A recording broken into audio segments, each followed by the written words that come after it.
Welcome to the Fantasy Audiobook. Marvel. Hero System. Obtain teleportation ability at the beginning. Chapter 1. Late at night, it was pitch black, and the quiet room seemed to be only the sound of Liao's heartbeat and breathing, and the silence was somewhat depressing. Hey. With a soft sigh, Liao turned over and sat up in the dark. With a little light, Liao turned on the bedside lamp and looked at the strange room. He murmured in a low voice. Sure enough, this is not the original world anymore. As far as he is concerned, he is not depressed because he has come to a different world. After all, he has no worries in his previous life, just a lover of fighting and extreme sports, and it is the same there. What really hurt him was that there was one more thing in his mind. Super unnamed system. Yes, you read that right, this is what the system is called. At the beginning, Leo felt novelty and even a little happy about this thing that appeared in his mind. After all, this is also the benefit of time travel, but the first item of the system description made him want to pull the system out. The urge to beat up. System rules. The tasks assigned by the system must be completed, otherwise the host will be punished with the highest penalty of obliteration. Looking at the rules of the system, especially the last few words, I was speechless for a long time, and finally squeezed out a few words from between my teeth. I'll go to your uncle. After the anger passed, Leo read the current task helplessly. After all, he didn't want to challenge the consequences of not completing the task, to see if the system could kill him. He just came to this world not long ago, and he didn't want to die for no reason. Current task. Start the journey. Mission description. This is a completely different world. As a traveler, aren't you very excited? Let's go. Sao years. Start your legendary journey in this new world. Of course, to achieve legend you must have access to the main characters in the world. Task time limit. 1 month, overtime not completed, obliterated. Can you stop being so foolish?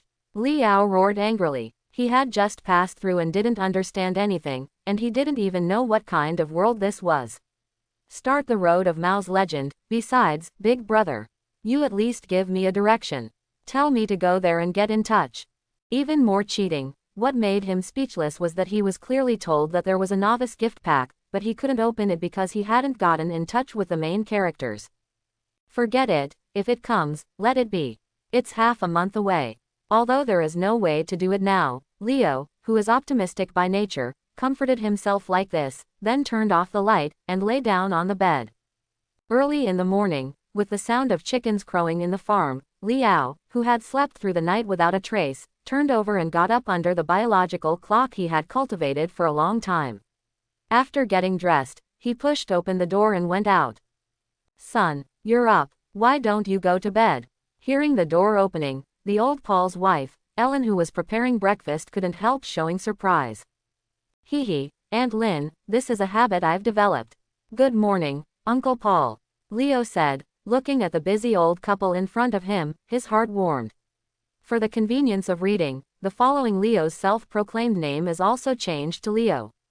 Look, who is this handsome young man?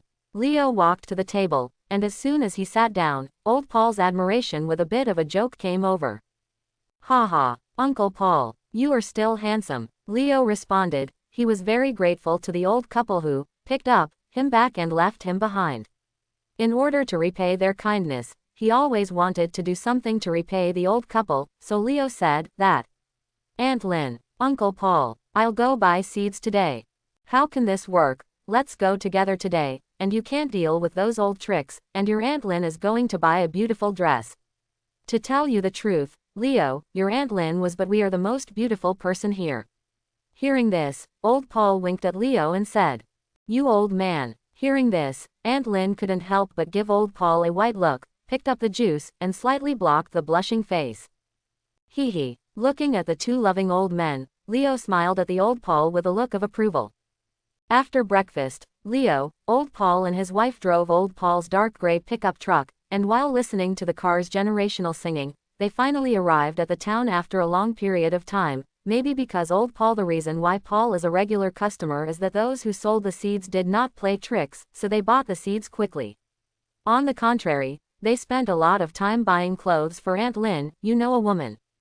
Thanks to Leo today, the little girl who sells clothes is willing to give me a discount.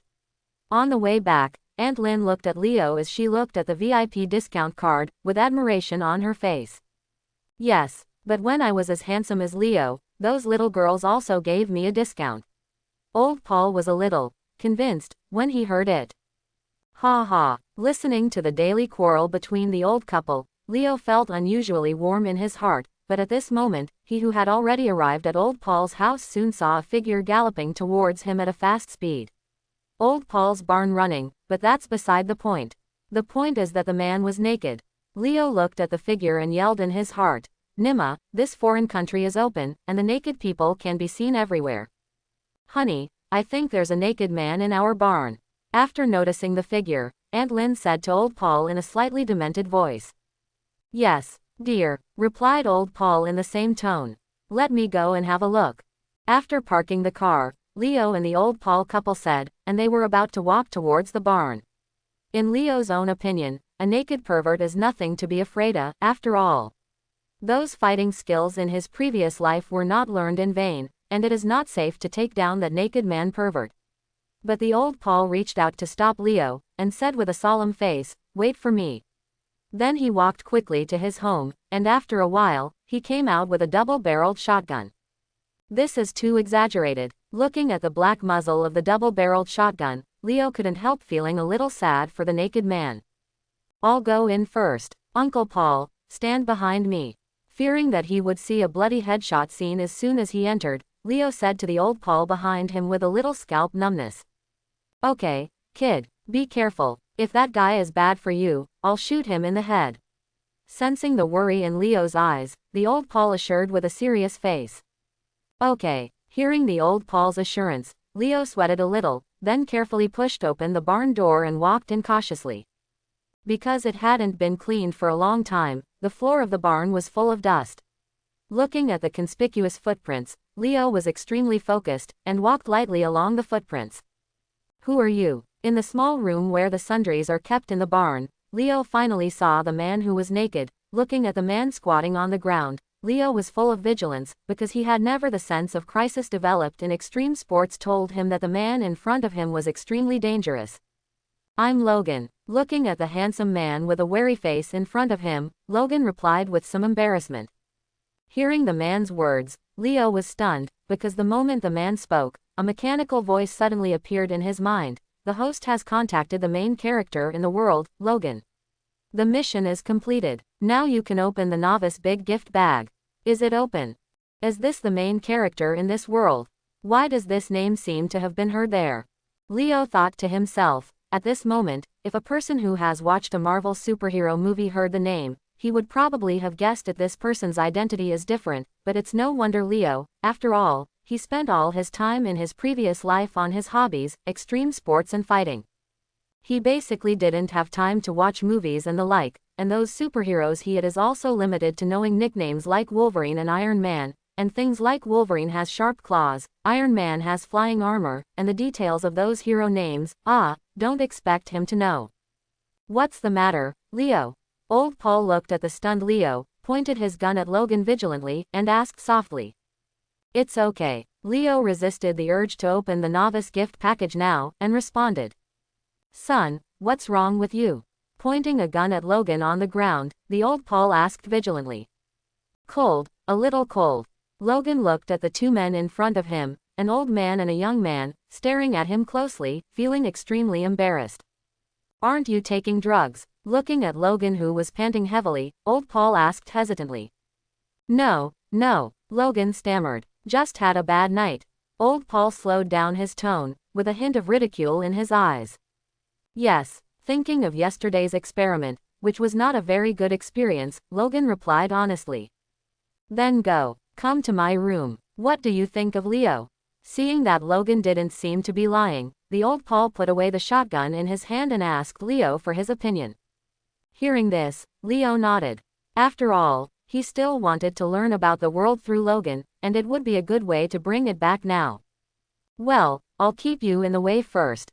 I don't want Aunt Lin to be scared when she sees you. I think you should be able to wear the clothes I bought last time.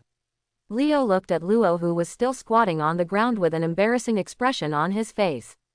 Jen smiled teasingly, took off the black leather jacket he was wearing, and threw it over. Thank you. Logan was very grateful for catching the black jacket thrown by Leo. After avoiding Aunt Lynn and taking Logan back to his room, Leo took out the clothes old Paul bought for him last time from the closet, and threw them over casually. These clothes should be about the same size. Logan caught the thrown clothes and said sincerely again, thank you. Cough. Although I know you are in good shape. But I still have to say, the clothes fell off. Leo glanced at Logan, and pointed at the black leather jacket that Logan used to protect his vitals with twitching corners of his mouth. Shit, Logan cursed in a low voice, then hurriedly covered it with the clothes on his face in embarrassment. Let's go. The bathroom is here, I think you should wash up. Looking at Logan, who was in a hurry, Leo smiled and led him to the door of the bathroom. Bang! Seeing Logan rushing into the bathroom with embarrassment, Leo smiled slightly, and when he was about to turn around and leave, a crack in the bathroom door opened, and then Logan's embarrassing voice came out, "That, your name?"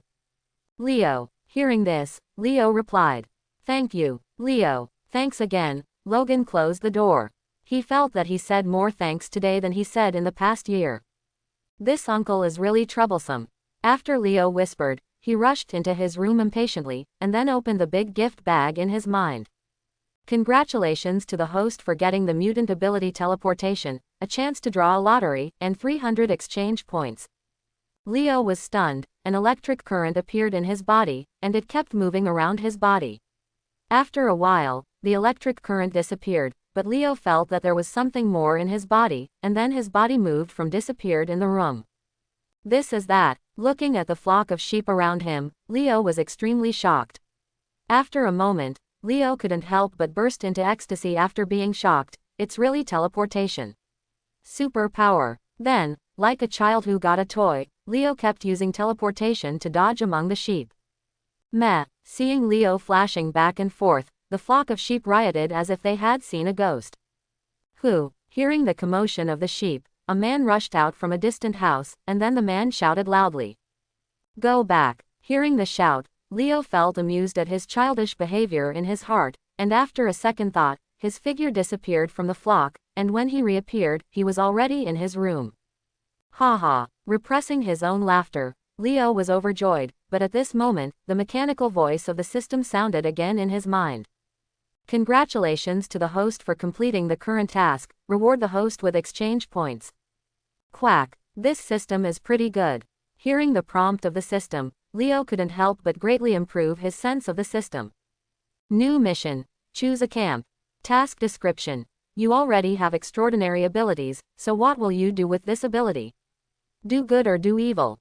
Please make your choice ASAP. Task time limit. 3 days. If the timeout is not completed, it will be wiped out. Quote. I take back what I just said. Leo patted his head and gave the system a big middle finger. By the way, I still have another chance to draw a lottery. Thinking of this, Leo couldn't help but connect the cheating system in his mind. Do you want to use the lottery chance? Sensing Leo's thoughts, the system's voice sounded again.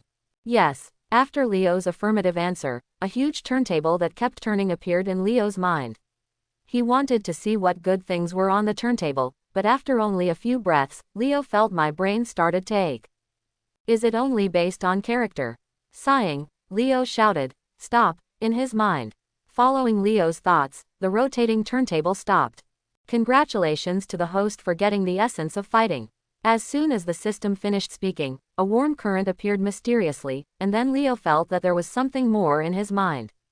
This is. After closing his eyes and comprehending for a while, Leo couldn't help but be overjoyed, because his fighting skills had reached a new level. If before he could hit 3 ordinary people with only his bare fists, now he can hit 20. There are exchange points. I don't know what to exchange. Leo opened the exchange system with a hint of joy. Sure enough, you can't expect too much from this system, it's too dark. Seeing that the most common fireball technique in the exchange system costs points, Leo was once again frightened by the bottomless blackness of this system. Leo, it's time to eat. Just as Leo was looking through the system, old Paul knocked on Leo's door. Oh, come right away.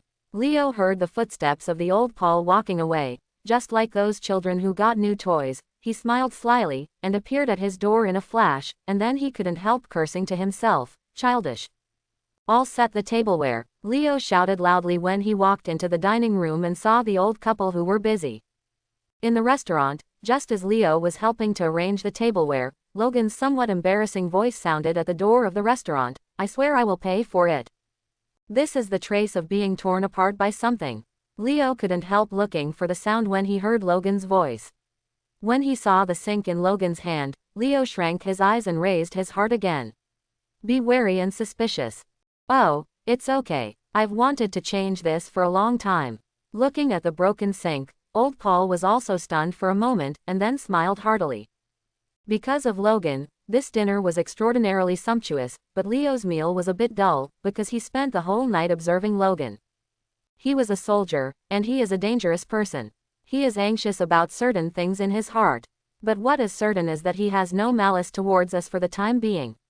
After dinner, Leo, who was lying on the bed, thought silently, and then fell into a deep sleep. You must know that since he came to this world, the systematic obliteration sword has been hanging on his head, and he hasn't had a good sleep for a long time. The morning sun shone on Leo's face with its unique intoxicating temperature, waking Leo up from his deep sleep. Rubbing his eyes, Leo got out of bed, washed up, and walked into the dining room. Just in time, I saw Aunt Lynn, who was about to go out with juice and bread. "Aunt Lynn, you are..." Paul and Logan are in the warehouse. They chatted so speculatively that they haven't had breakfast yet. Aunt Lynn smiled lovingly. "I'll go too." Thinking of the dangerous Logan, Leo picked up a piece of bread and grinned. Pushing open the barn door, Leo saw Logan, who had slept in the barn all night. "Hey, Logan, are you hungry?" "You don't think it if you don't say it." Logan grinned.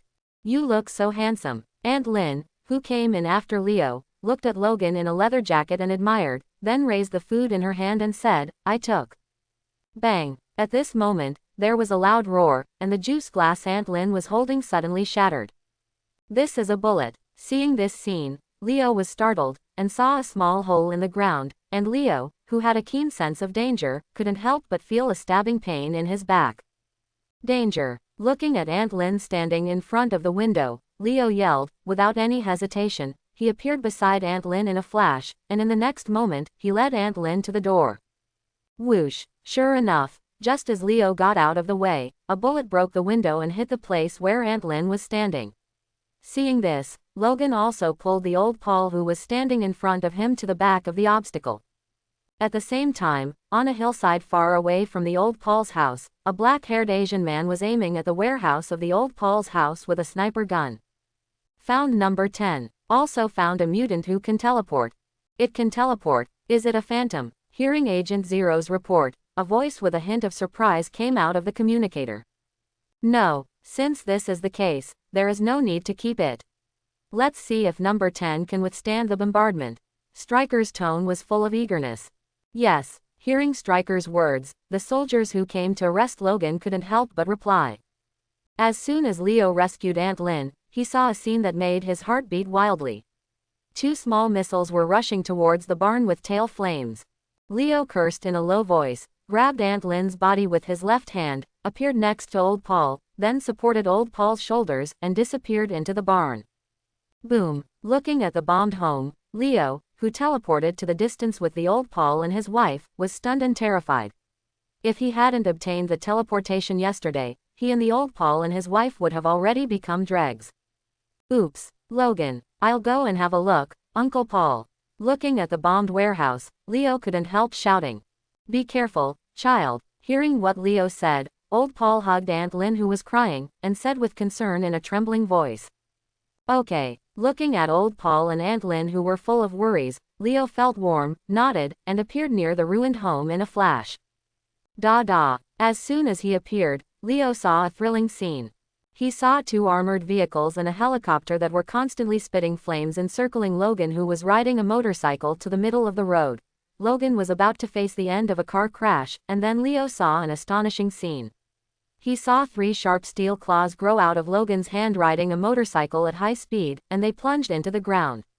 In the midst of this thrust, the fast-moving locomotive turned its head abruptly, and then rushed towards the armored vehicle.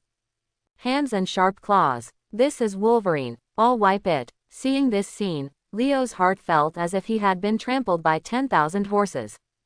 Seeing Logan cutting off the machine gun on the armored vehicle with his sharp claws, Leo thought of the sink that Logan was holding. This thing is really sharp. Just as Leo sighed, a black sniper rifle appeared on the helicopter chasing Logan. This is the guy who just shot at us. Seeing Agent Zero holding a sniper rifle, Leo's anger boiled up. This guy actually wanted to kill old Paul and Aunt Lynn just now. Thinking of the bullet shot from the window just now, Leo was furious, disappeared in place in a flash, and appeared in the helicopter the next moment. Guy. Just as Agent Zero was aiming at Logan, an unfamiliar voice appeared behind him. Without the slightest hesitation, a silver-white pistol appeared in his hand like a butterfly, aiming at Logan. Shoot back. Bang, bang, missed the shot, and Agent Zero knew the result without turning his head, because at this moment a strange figure was lying on the windshield of the helicopter. Leo smiled at the people in the plane with a cold look, and then when Agent Zero raised his gun, he disappeared again and appeared on the side of the pilot. Agent Zero's long-standing habit made him face the side. Leo fired several shots in a row, but just as he fired, Leo had already pulled the pilot of the helicopter in front of him. Bang bang, the gunshot rang out, leaving only the dead body of the pilot who was bleeding continuously, and a group of dumbfounded soldiers on the helicopter. Goodbye. Leo, who had teleported from the helicopter to the ground at this time, smiled slightly and whispered to the falling helicopter. Boom. Accompanied by Leo's words, the helicopter spun and fell like a bird with broken wings, bursting with brilliant sparks, but at this moment, Leo, who had a keen sense of danger, felt his head after being pricked by a needle. He teleported away subconsciously. Bang! As soon as he left, a series of bullets shot over. Not dead yet. Seeing Agent Zero walking out of the helicopter wreckage, Leo's eyes froze, and he teleported away again. Bang bang! A pair of slender fingers seemed to be beating notes, accompanied by the pistol in his hand that was constantly shooting bullets, like the joy of death struck by the constantly flashing Leo. It was extremely beautiful. Doesn't this person need to aim? No matter where Leo's body teleports, as soon as Leo appears, a deadly bullet will be shot at him, and Leo even feels that the two guns are in the air. The man seemed to have his own consciousness and life in his hands. Hey, Leo, do you want to help?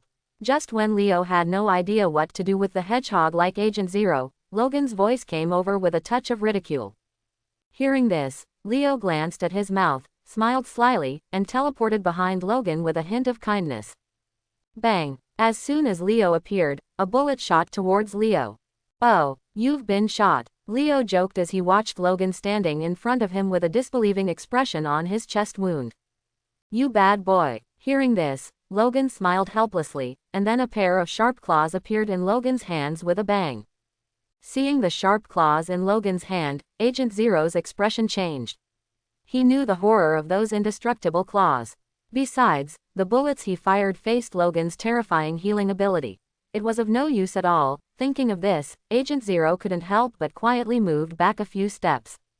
Hey, Logan, he wants to run away. Behind Logan, after observing Agent Zero's movements, Leo whispered, I can't run. Hearing this, Logan's eyes flashed coldly, and he rushed forward. Bang, bang. Seeing Logan rushing towards him, the agent backed away quickly, and the two guns in his hands basically didn't stop when he backed up. Although the bullets fired couldn't kill Logan, but it effectively slowed down Logan's speed. Seeing this, Leo appeared beside Agent Zero in a flash, and punched Agent Zero's temple. Just when Leo was about to hit, Leo felt the mortal danger again, and then his figure flashed and left the spot. What a fool! Suddenly, as if thinking of something, Leo scolded himself, and then appeared behind Logan again in a flash. Logan, are you okay? Looking at Logan covered in bullet holes, Leo envied him. What do you think? Shaking his head, to ease his dizziness from the impact of the bullet, Logan replied angrily. I don't think it's good. Seeing that a bullet shot between Logan's legs was blocked by Logan's hand, Leo's head went numb, and he unconsciously pinched his leg. Logan, I will teleport you to that guy. Teach me next. Logan continued Leo's words. Hey, hearing Logan's words, Leo smiled, and put his hand on Logan's shoulder. The next moment, the figures of the two appeared beside Agent Zero. Die. As soon as he appeared, Logan roared, and a pair of Edmund's sharp claws slashed towards Agent Zero's fragile neck. Ah! Facing the threat of death, Agent Zero kept firing bullets at Logan, but this was of no use to Logan, whose body was full of adamantium alloy, so the next moment, a ferocious head soared into the sky. Looking at the head soaring into the sky, Leo, who saw such a bloody scene so close for the first time, didn't feel anything special. On the contrary, Logan turned around and surprised Leo. Gudong. Looking at Logan's eyeballs that had been blasted by bullets, Leo swallowed hard and said, "Your eyes." "Ah, it's okay. It will grow out in a while." Hearing what Leo said, Logan grinned in pain and said indifferently, "Hee hee." Hearing this, Leo only had a hee hee smile, and suddenly thought of the scene where Logan went to donate his organs. "Which eye do you want?" "All right. The left eye, right," Logan said with a smile on his face and reached out to dig out his own eye. Thinking of this, Leo couldn't help but shudder. "What's wrong?" Looking at Leo, who suddenly shuddered, Logan's only remaining one eye showed a look of concern. "It's nothing. I just suddenly felt that it would be good for you, Logan, to sell your organs." Hearing this, Leo said solemnly. "Hey." Looking at Leo with a serious face, Logan smiled angrily. "Agent Zero, is Weapon No X dead?" "Agent Zero, please answer." At this moment, Logan, who had the sense of a beast, heard a faint cry, and immediately searched for it. Picking up the earphone that kept making noises, and listening to the familiar voice from inside, Logan said to the earphone expressionlessly, "Do you want me to die?" "Logan," Stryker asked with some uncertainty. "Where is Victor?" "Go back to the base. Let's deal with Victor together."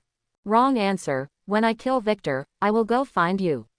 Hearing Stryker's answer, Logan was expressionless and cold. "Logan, listen to me, if you continue like this, you won't like what you find." Stryker tried to persuade Logan, speaking sincerely. "You wanted to create a beast, Colonel. You succeeded," Logan said in a cold tone, and cut off the signal in his hand after speaking. Hearing Logan's words, Leo felt inexplicably sad, and then said, "Logan, you are not a beast." "Thank you." Looking at Leo with a sincere face, Logan twitched the corners of his mouth, and then asked, "Old Paul and the others?" "It's all right. They're safe now." "Then go to them now. They must be very worried about you." Looking at Leo, Logan said enviously. "Let's wait. You look like this, I'm afraid it will scare them," Leo said angrily, looking at Logan, who had already grown half of his eyeballs. "Hey." Hearing this, Logan touched his eyes. Taking advantage of the time when Logan recovered his eyesight, Leo contacted the system in his mind, and the words, "Mission completed," appeared in the system. Congratulations to the host for completing the current task, the selection of the camp.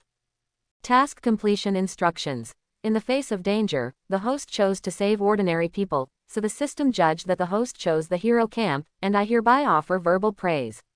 Another system is officially named as the hero system. Quote.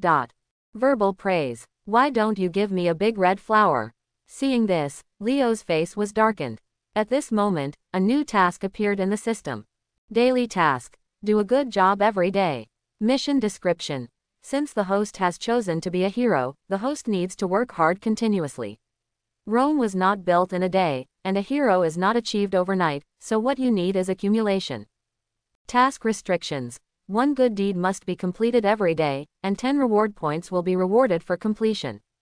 Special reminder. Every time a day is not completed, there will be a penalty of deducting reward points.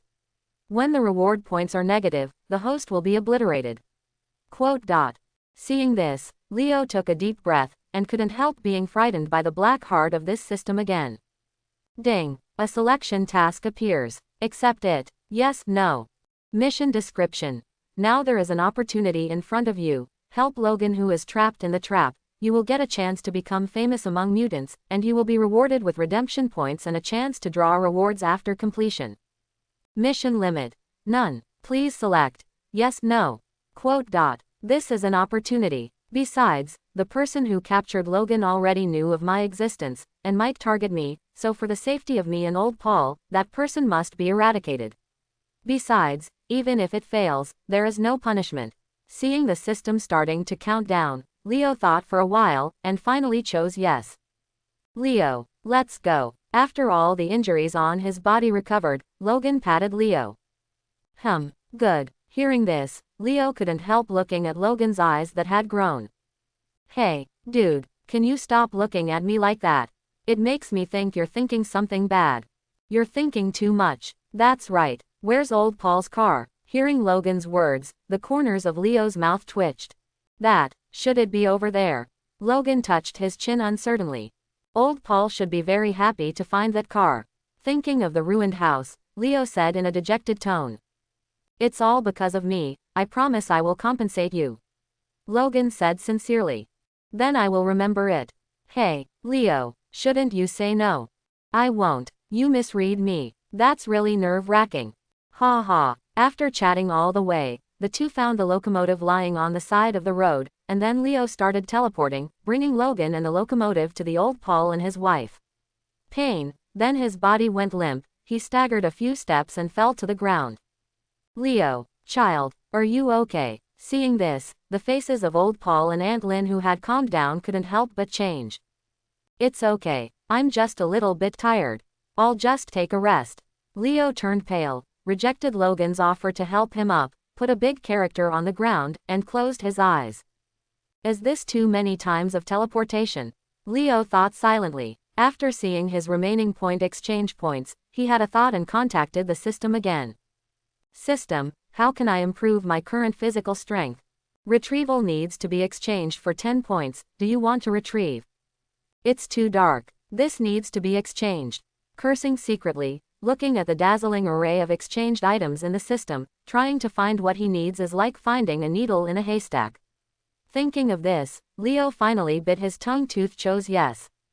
Enquiry completed. The balance of the host's exchange point is only 390 points, so the only option that meets the host's requirements is the option of exchanging physical strength. Ability introduction.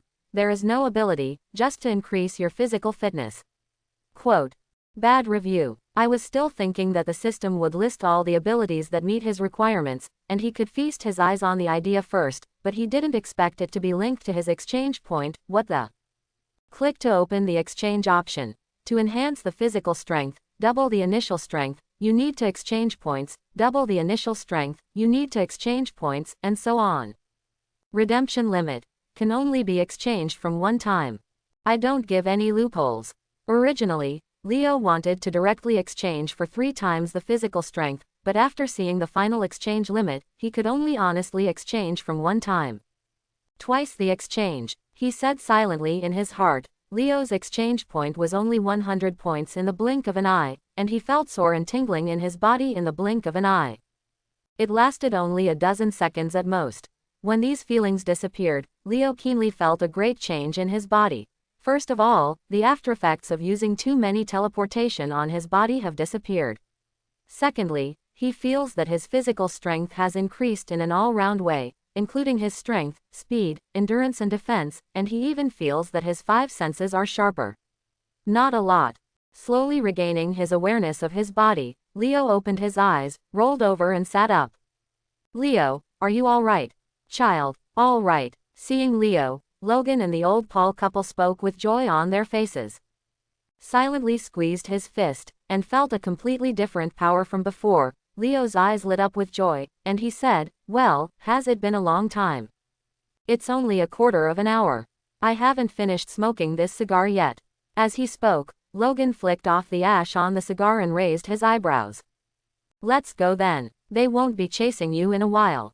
Standing up and patting the dust off his body, Leo looked worried, then looked at the kind-looking old Paul and his wife and said, Uncle Paul, Aunt Lynn, really sorry.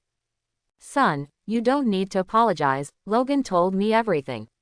Hearing this, the old Paul patted Leo on the shoulder with a distressed expression, and then scolded angrily, even if you have some special abilities, but I can't use you for experiments, those people are really beasts.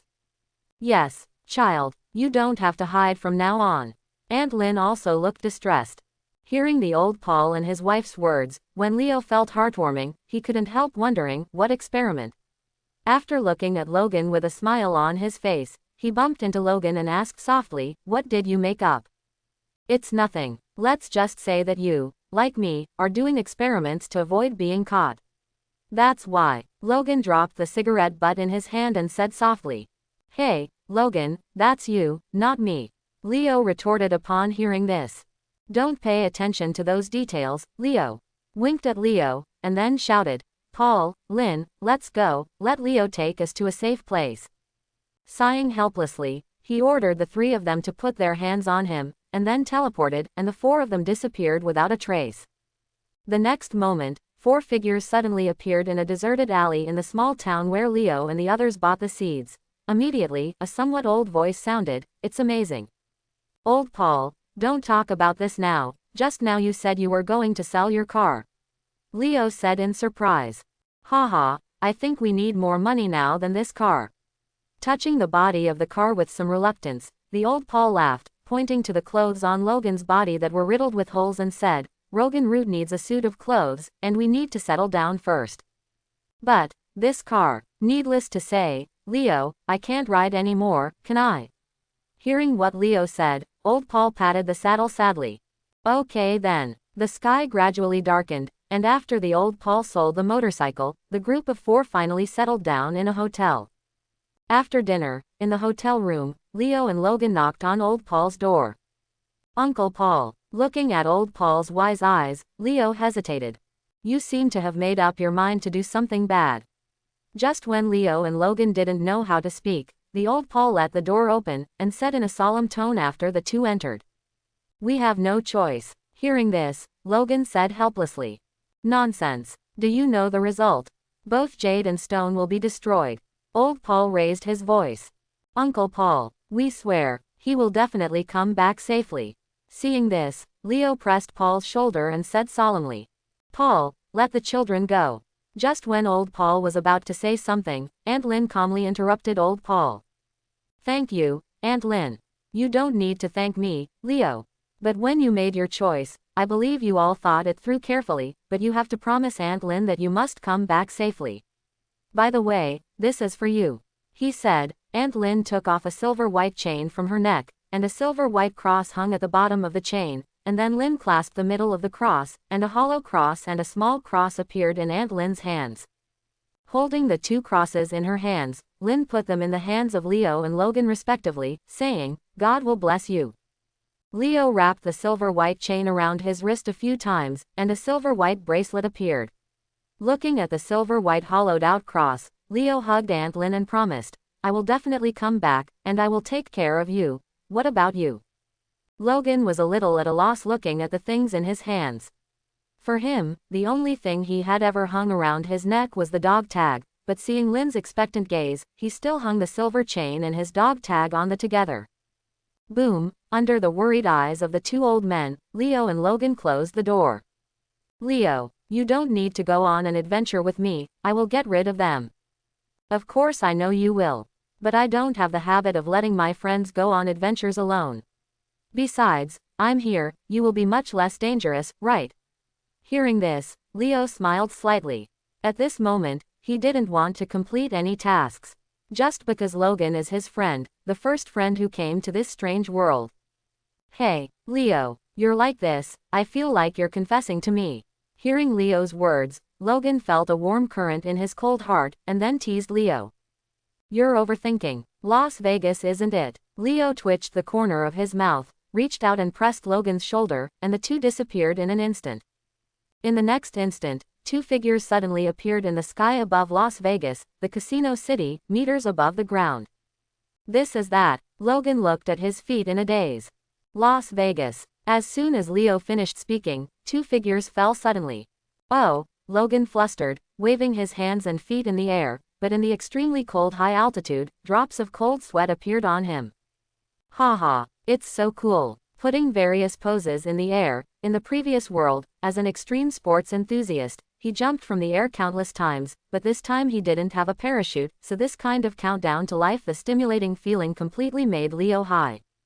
"Leo, Leo, you fool." Looking at Leo who was swimming around beside him, Logan yelled loudly. "Logan, you don't have a fear of heights, do you?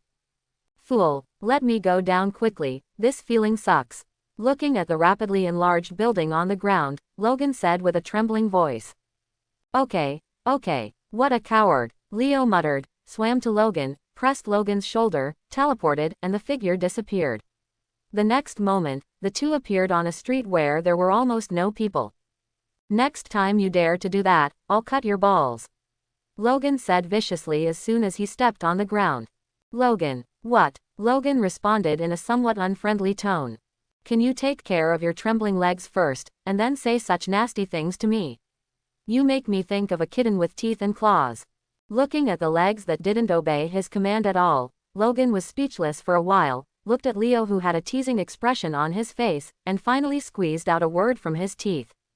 Watching Logan lighting a cigar, Leo asked curiously, "Would you mind telling me about your past?" Hearing this, Logan raised his eyebrows without thinking about it, and instinctively wanted to refuse, but after seeing Leo's sincere eyes, he paused and said slowly, "I have lived long enough to participate in all kinds of wars. After being tired, I quit. Just after I returned to a peaceful life, a fool killed my woman. In order to kill that idiot, I accepted an experiment, but the person who gave me the experiment wanted to wash my memory, so I escaped and met you." Seeing Logan's vicissitudes of eyes full of sadness in the smoke, Leo froze for a moment, and said, "This is really a short and tortuous story. Okay, let's go find Phantom first. Maybe he knows Victor is there." Hearing what Leo said, Logan took a sharp puff on the cigar in his mouth, and took a step forward. Following Logan's footsteps, when Leo was about to speak, the mechanical voice of the system rang in his head. "There are still 3 hours before tomorrow morning. Please complete today's task, the host, otherwise you will be punished by deducting exchange points." He slapped himself on the forehead fiercely. Leo was a little helpless, he actually forgot about it, he doesn't have any exchange points for this black-hearted system to deduct. "Logan, okay, you go to Phantom first, I have something to deal with." "Want to help?" Hearing what Leo said, Logan raised his eyebrows and asked. "No, I'll find you in the boxing ring you mentioned later." Leo disappeared with teleportation as soon as he finished speaking, and appeared on the tallest building in Las Vegas in the next instant. Looking at the brightly lit casino, Leo has never hoped that something troublesome would happen. Let him solve it, and then complete this daily task. Maybe it's because Leo's weather is bad, or maybe it's because the law and order here is good. Leo, who has been standing on the roof to observe, has been blowing cold wind for half an hour, but he hasn't seen anything to complete the task. "Go over there and have a look. It's not a good way to sit and wait," he whispered, and Leo disappeared, but he didn't notice that in the sky above his head, a pair of cold eyes saw the whole process of Leo's disappearance. "A mutant who can teleport. What an unexpected harvest." The black figure chuckled, with a look of interest in his eyes, and then slowly fell from the sky like a divine mansion. Whizzing, Leo used teleportation to keep flashing across the buildings in Las Vegas, and finally when he passed a dark alley, Leo heard a voice full of obscenity, "Little girl, come and let the old man have a good time." Quote, "Finally found it." Leo's eyes lit up, and he teleported into the shadows of the alley, seeing the strong man molesting a woman. Although he hated such a fool who ruined people's innocence, Leo never I am grateful to this big man from the bottom of my heart, and thank him for helping me complete the task. "Little girl, are you afraid?" "Don't be afraid, I will be very gentle." Although I was a little puzzled why the woman in front of me didn't yell for help like those women in the past, but the big man who was already full of lust at the moment didn't say much. Thinking about it, he reached out and grabbed the woman in front of him. "Big man, if you don't want to be beaten, just stand there obediently." Hearing this strange voice, the big man suddenly turned around and shouted, "Who is it?" At the same time, after hearing Leo's voice, the woman was astonished, but the amber that had slowly appeared in her eyes disappeared instantly, and a look of fear appeared on her charming face. Stepping on the dirty water in the alley, Leo came out slowly, his blue eyes were full of contempt for this big man. Although Leo's face was covered by a shadow and looked a little blurry, Mystique still saw Leo's appearance clearly with her eyes different from ordinary people, and a trace of amazing flashed in her eyes. The man standing in the shadows was nearly 1.9 meters tall, well-proportioned, with short black hair, a pair of heroic sword eyebrows, inlaid with a pair of blue eyes as deep as the sea, and a high nose bridge. A face that looks like a marble sculpture contains a three-point softness that belongs to the East, making that face exude an amazing charm. Mystique looked at it carefully, and while admiring in her heart, she couldn't help but think, when you need to face some women in future missions, use this face. Hey, are you another idiot who wants a hero to save the beauty? Leo, who was more than 2 meters tall, said contemptuously after comparing Leo's thin body compared to his own. I don't have time to waste with this idiot. Thinking of what happened to Logan, Leo whispered, and with a flash, he appeared in front of the big man, and then punched the man in the face with the big man's expression as if he had seen a ghost. Bang! Without the slightest suspense, under Leo's superhuman strength, the big man's head seemed to be hit by a hammer, and he fell down with a gushing nosebleed. Let's go, beauty. After saying to the woman with a frightened face, Leo's figure disappeared instantly. It turned out to be the same kind, no wonder I didn't hear footsteps before. Seeing this scene, Mystique suddenly realized, and then a blue face with scales appeared. It's just a little soft-hearted. Stepping lightly, he walked to the fainted man, with a weird smile on the corner of his mouth, and then stepped on the man's legs. At this moment, it seemed that the egg was broken. The sound of "Ah!" The big man woke up after being stimulated by the severe pain. Feeling the severe pain between his legs, the big man couldn't help screaming, but the next moment, amidst the sound of breaking wind, he still couldn't see who attacked him. The big man was kicked by a blue foot again and passed out. This is it. After completing the task, Leo found the boxing ring that Logan mentioned with a good mood after seeing the added exchange points. Ah, is the door closed? Looking at the closed door, Leo was a little puzzled, but at this moment, he heard Logan's voice. Looking at the bright lights upstairs, Leo smiled slightly, the body disappeared. Who are you? Looking at Leo who suddenly appeared, Phantom's black face was actually vigilant. Leo, are you done? At this moment, Logan's voice sounded. Okay, you know each other. Hearing what Logan said, Phantom asked in surprise. Of course, Leo is my good brother. Logan said after taking a sip of beer. Brother, I haven't heard these 2 words from you for a long time. Phantom was a little surprised when he heard Logan calling Leo. After all, he had only heard Logan call Victor that way before. What happened to him after I left? Logan stood up and asked. Hearing this, Leo quietly pricked up his ears. After you left, he became more and more irritable. He felt that you abandoned him.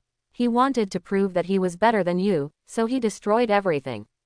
After a few months, I quit the X team and didn't want to round them up. Said at this point, Phantom couldn't help but look sad. Who should be rounded up? Logan asked suspiciously. Don't worry about it. Who are you rounding up? Logan raised his voice, his face full of seriousness. Is it a mutant? Seeing the hesitation on Phantom's face, Leo asked in a guessing tone. Yes, we round up our own people, and we will go to hell for doing such a thing. Why? Logan was shocked. Strike said that we are doing the right thing to prevent ordinary people from being harmed by mutants. Phantom's face was full of anger. Haha, it's ridiculous. Stryker must be out of his mind. Hearing this, Leo couldn't help laughing out loud. Maybe, but how do you want to kill Victor? You and his strength are about the same. Phantom agreed with some disappointment, and then said to Logan. Remember the meteorite fragments in Africa? Of course. Phantom nodded. Base. Logan stretched out 3 bright silver claws, showing Phantom a look. What did they do to you? Seeing the flashing silver claws, Phantom was shocked. Stop asking. Agent Zero mentioned an island. Do you know where it is? I don't know. Duke may know. He has a good relationship with Zero. Freddick, where is he? Right here. Phantom shrugged. Then let's go talk to him. Hearing this, Logan couldn't help saying impatiently. Wait. He won't come until 4 o'clock, I have to warn you, because the previous incident caused him to have an eating disorder, and I am trying to get him back to his original state. If you want him to help, don't mention his weight. Phantom took out a bottle of beer from the refrigerator and threw it to Leo. Then we'll wait for him until 4 o'clock. Opening the beer in his hand, Leo said. The next day, in the boxing ring, Leo and Logan finally saw Duke in the mouth of the Phantom. He looks like a monster that swallowed foil. Logan sighed as he looked at the chubby figure that could be said to be terrifying. I'm curious, how can he still move like this? Leo was amazed when he saw the fat foil punching the burly man in front of him. Be polite. Hearing what the two said, Phantom reminded in a low voice. Fat, Frey. I still remember that girl's slender appearance. Logan walked to the ring, looked at the tattoo on the fat man's arm that had been deformed due to obesity, and said, "You still like to joke." "Logan," Foyle said slowly, taking a sip of the super large bottle of Coke in his hand. "Do you know Victor is there?" Logan asked. "Do not know." "Where is that island?" Leo asked. "Don't bump into the door when you leave." Hearing Logan's question, Frail paused, then said, and turned around, with an expression on his face that he was willing to leave. "Unless you tell me where the island is." "Boss, help." Logan rushed to the ring and said excitedly. "You just said big guy." Hearing Logan's words, Foyle looked angry. "No." Logan's face darkened. "Ah!" Foyle roared, and his fat belly slammed into Logan's body, knocking Logan into the air in an instant. HMPH. Seeing this, Leo snorted coldly, and with a flash of his body, he teleported to the stage. "Leo, don't be impulsive. You are no match for him. Foyle can resist even shells." Seeing Leo's movements, Logan shouted anxiously.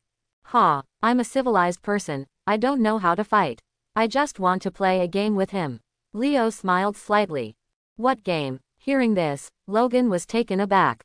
"Fly high game." Grinning his teeth, Leo teleported to Foyle's side, and before Foyle could react, he reached out and pressed Foyle's fat body, and then, the figures of the two disappeared in an instant.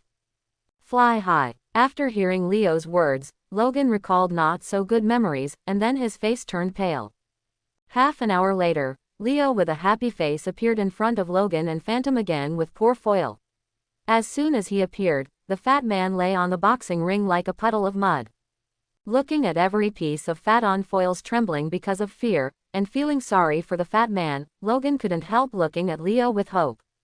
"It's done, but you might not like the result, Logan," Leo said worriedly as he stepped off the ring. "What?" Logan was taken aback. "Victor and Stryker are together, they are on the island. They captured mutants for experiments." Leo patted Logan on the shoulder, feeling a little heavy. "Ha, they killed her for the experiment. Just to put the alloy in my body." Hearing Leo's words, Logan looked disbelieving, and then boundless anger rose in his eyes, and he punched the wall beside him in an instant. Logan's fist became bloody, but Logan didn't seem to feel the pain at all, and kept hitting punch after punch. Leo stopped the Phantom who wanted to stop Logan from doing this self-harm, and said, "Let him vent." "What the hell is going on?" Phantom wondered. "All this is a conspiracy to make Logan into a sharp weapon, from Victor killing Logan's wife, causing Logan's hatred, to Stryker's persuading Logan to cooperate with him in the experiment, to empower Logan that body of iron and steel, all of this is Stryker's plan. Logan was treated as a pawn. Experimental product. Moreover, I even feel." Speaking of this, Leo glanced at the angry Logan, and put the remaining swallowing the words, he added in his heart, "It feels strange that Logan's fiancée died too. Victor is really insane. You must know that he and Logan are brothers." Phantom cursed in a low voice. "Brother." Hearing this, Leo was stunned. "You don't know." Looking at Leo with a puzzled expression, Phantom paused and explained. Foyle, Zero, Logan, Victor, Mind, and an annoying chatter. Wait, originally it belongs to the X-team under Stryker who performs special missions. However, during a mission, because of killing ordinary people, Logan first left the team. Later, because of hunting mutants, me, Frey and Mind leave the team too. I knew Stryker would not let us go. Finally, Phantom couldn't help showing fear. Then let's kill Stryker first. Leo, let's go. At this moment, Logan, who had recovered from his anger, greeted Leo and walked out the door. "Where are you going?" Hearing Logan's words, Phantom shook his body and said, "Go find the gold medalist," Leo said without looking back. Looking at the backs of the two, Phantom looked hesitant, finally gritted his teeth, and said, "I know where that person is, I'll take you there." And go. Gold medalist, whose real name is Remy Lebo, is known as the gold medalist because of his ability to win 10 games out of 10. He is currently the only mutant who escaped from Stryker's experimental island. Of course, some people know his mutant ability, call him Gambit. The mutant ability of Gambit is very powerful. By touching objects, Gambit can inject energy from himself into the individual to make them a powerful explosive weapon, and can also directly activate the potential energy stored in the individual to convert them kinetic energy of other nature. The only limitation of this ability is the recharging time. The larger the object in contact, the longer the energy conversion time is required, and the relative explosiveness is stronger, so he often uses playing cards as weapons because there is almost no recharging delay. At night, Leo, who followed the Phantom, came to a casino on Bourbon Street in Las Vegas. Hey, Leo, you are really popular with women. How many times has this happened? Seeing Leo rejecting the embrace of a blonde beauty again, Phantom sighed with jealousy. I'll leave it all to you, he said indifferently, and Leo's eyes searched the crowd. I think I've found it. Finally, at a gaming table, Leo saw a young man performing cool card skills, and then said to Logan, I'll block the back door to prevent him from escaping. By the way, this hand is really cool. Watching the king of gambit find 4 aces from the flying cards, Phantom said, then turned and walked towards the back door. I won't hit him, Logan said to Leo as if making a promise. Really? Leo raised his eyebrows and asked suspiciously. Why, am I hitting anyone I see? Ah, don't dogs bite cats? Leo smiled, teased, walked to the table, and said, Are you Remy Labo? Do I owe you money? Gaming King looked at the handsome man in front of him and asked.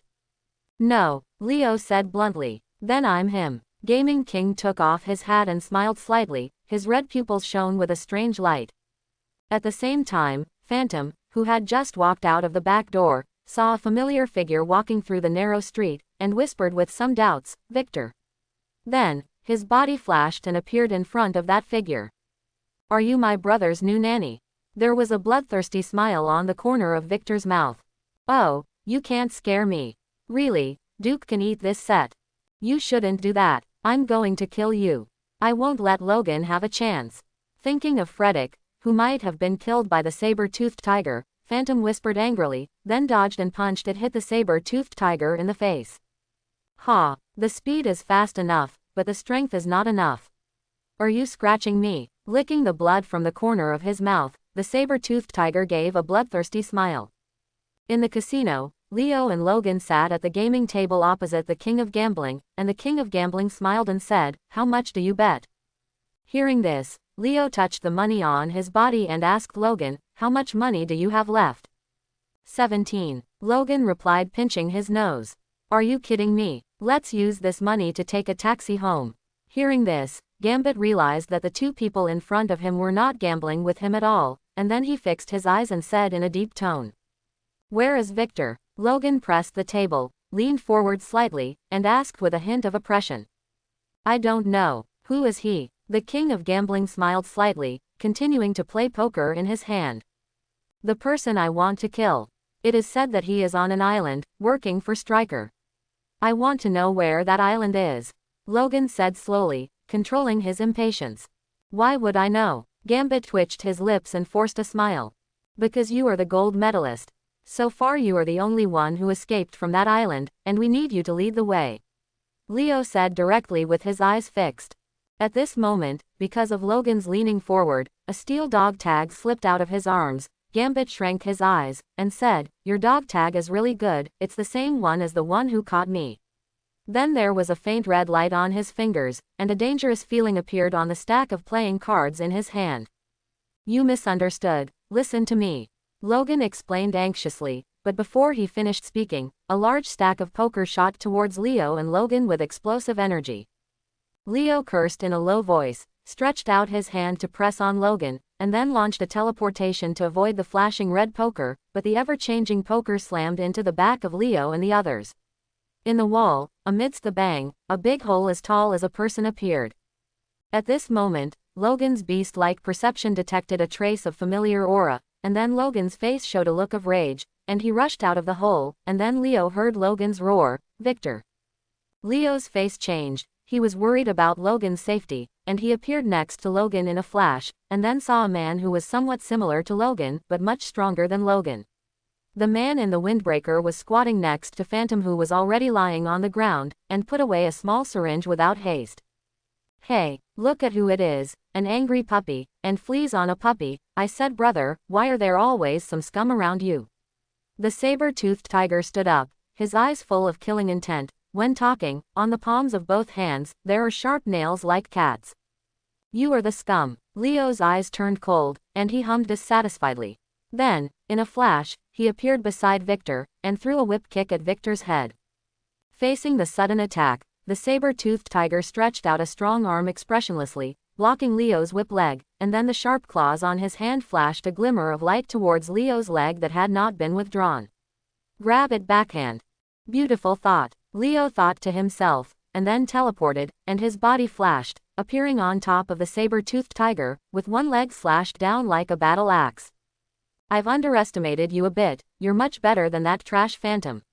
After wiping off the blood left on his head and spitting out the blood in his mouth, the saber-toothed tiger smiled grimly and made a gesture towards the dark place, followed by a burst of order.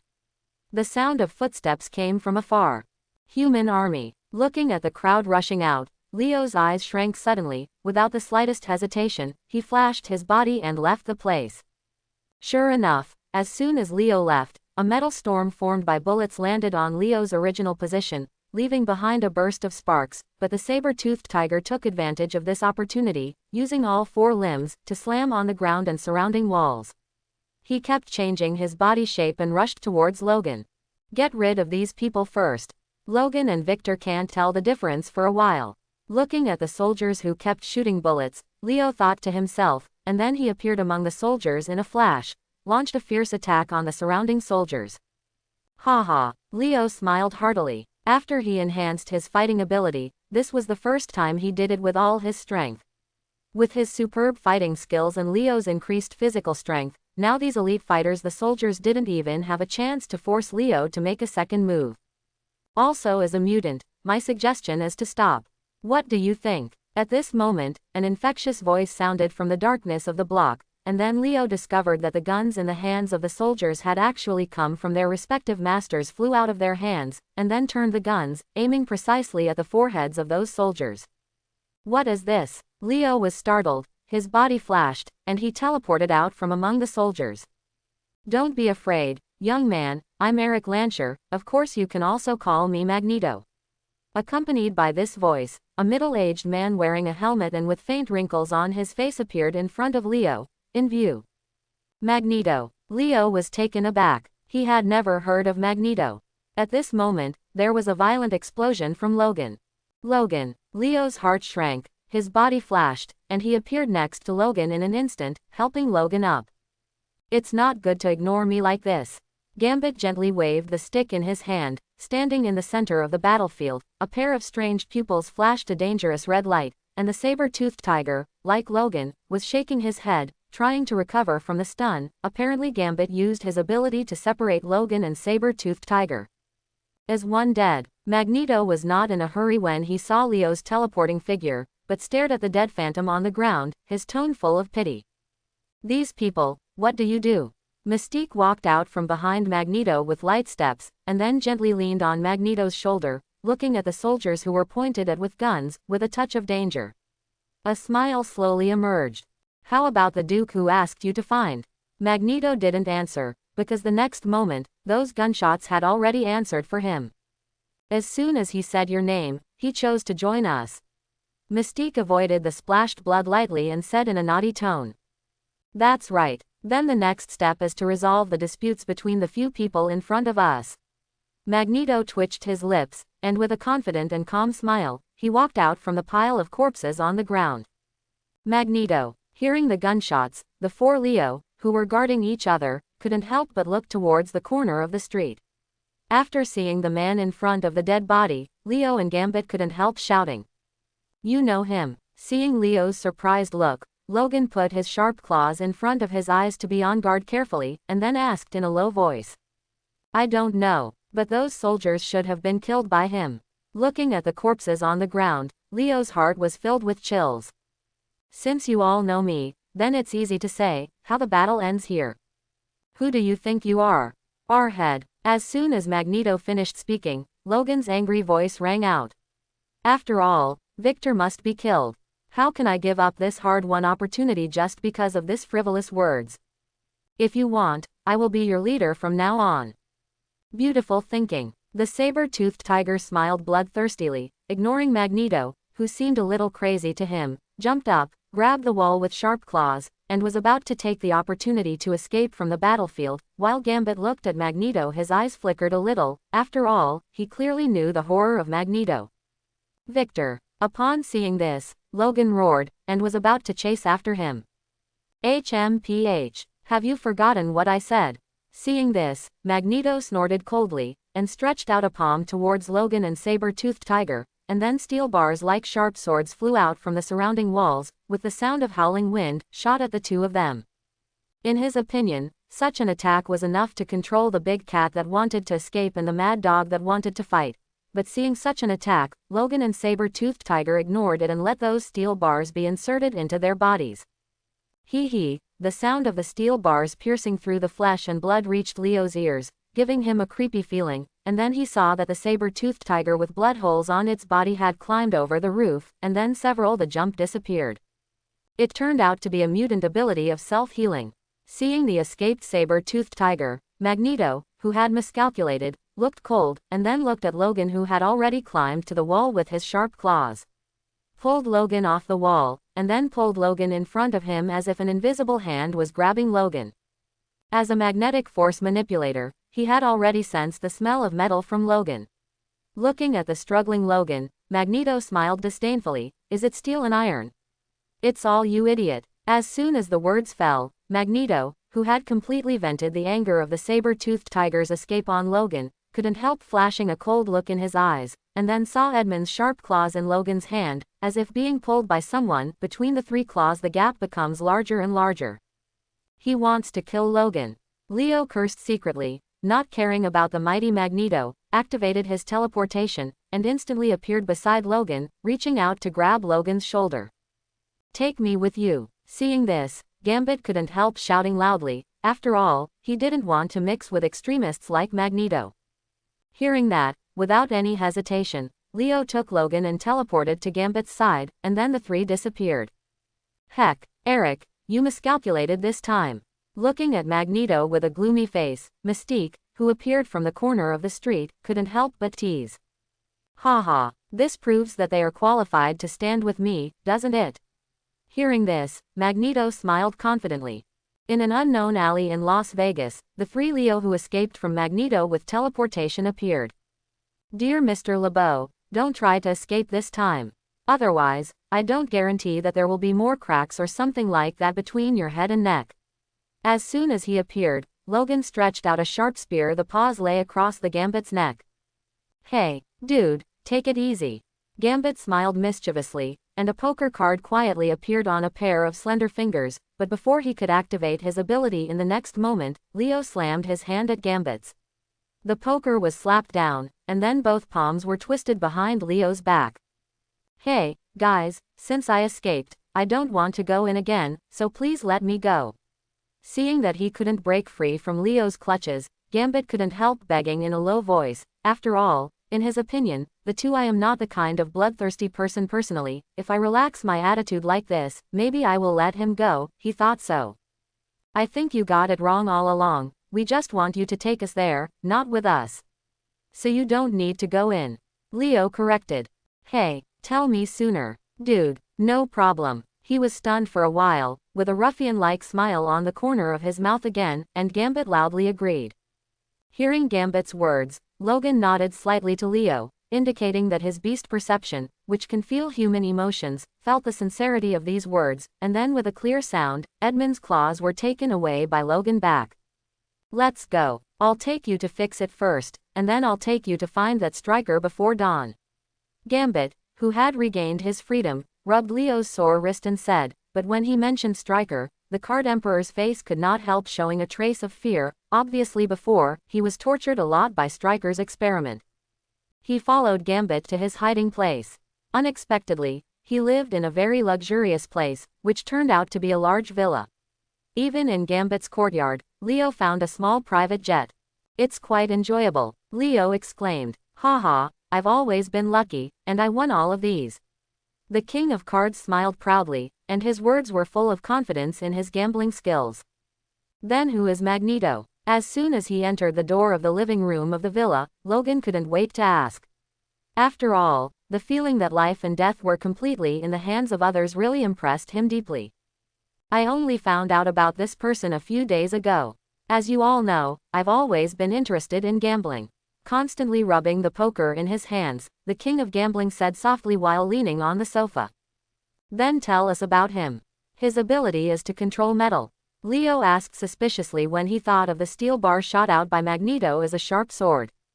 No, his ability is magnetic control. A powerful mutant of level 3. He is an extreme racist, and he hates humans extremely, because humans suppress mutants. Of course, compared to the race of mutants, but he is a hero. He is the kind of person who can give everything for his own race. I heard that he is gathering some powerful mutants recently. I think this is why he came to us. Gambling Emperor sorted out his words, explained slowly. In that case, why don't you join him? Haha, just kidding, Leo, although I'm a mutant, I don't necessarily have to join any other forces. Besides, someone has already invited me before him. Even if they come first, they won't be Magneto. Anyone else invited you? Also that kind of extremist. Hearing this, Leo couldn't help frowning. No, that is a powerful 4th level mutant with completely different ideas from his. His name is Charles Xavier, and he is known as Professor X. He is a kind person who advocates peaceful coexistence with human beings. Gambit's words are full of thumbs up for Professor X. Okay, that's the end of the chat. I'll go and see my baby. We're going to that island, and we need to rely on it. You can take a rest first, after all, you still have a hard battle. Choose any room, but the innermost room on the 2nd floor is mine. Standing up and putting away the cards in his hand, Gambit laughed. After Gambit walked out and only Leo and Logan were left in the room, Leo said, Logan, I'm going to rest first. It is good. As soon as Logan finished speaking, Leo teleported and disappeared. From Logan's point of view, Leo teleported to the room to rest.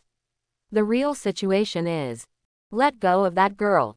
Leo shouted loudly, looking at the robber holding a dagger in front of him. That's right, Leo didn't go to rest at all. Instead, he teleported to the street because he needed to complete today's daily task. After all, he didn't believe that he would still have a chance to complete the task after going to Stryker's Island. Hearing Leo's words, the person who had fallen into hallucinations because of taking drugs didn't care at all. Instead, with a sick smile on his face, under Leo's unbelievable eyes, he stabbed hard at the girl. Leo whispered, staring closely at the falling dagger, and when he was about to use teleport to the robber to stop the deadly blade, the dagger that Leo was staring at suddenly it disappeared, and the next moment the dagger appeared in Leo's hand. Then, amidst the girl's screams, the gangster who had lost the dagger and turned into a fist punched the girl in the chest. The next moment, the gangster who looked confused because he didn't see the blood was kicked by Leo and flew out. Go, Leo yelled at the girl who was still screaming, and then disappeared. Ah, hearing Leo's magnetic voice, the screaming girl opened her closed eyes, but she didn't see Leo's figure. She touched her body again and found no wounds or anything like that. After picking up the things, he secretly shouted, God bless, picked up his bag, and ran to his home like flying. But at this time, Leo, who had teleported back to his room, looked excited, looked at the dagger in his hand, and whispered, this is a stronger ability. Let's experiment. Thinking of this, Leo couldn't help looking at the pillow on the bed, and then teleported. Sure enough, the pillow disappeared from the bed and appeared in Leo's hand the next moment.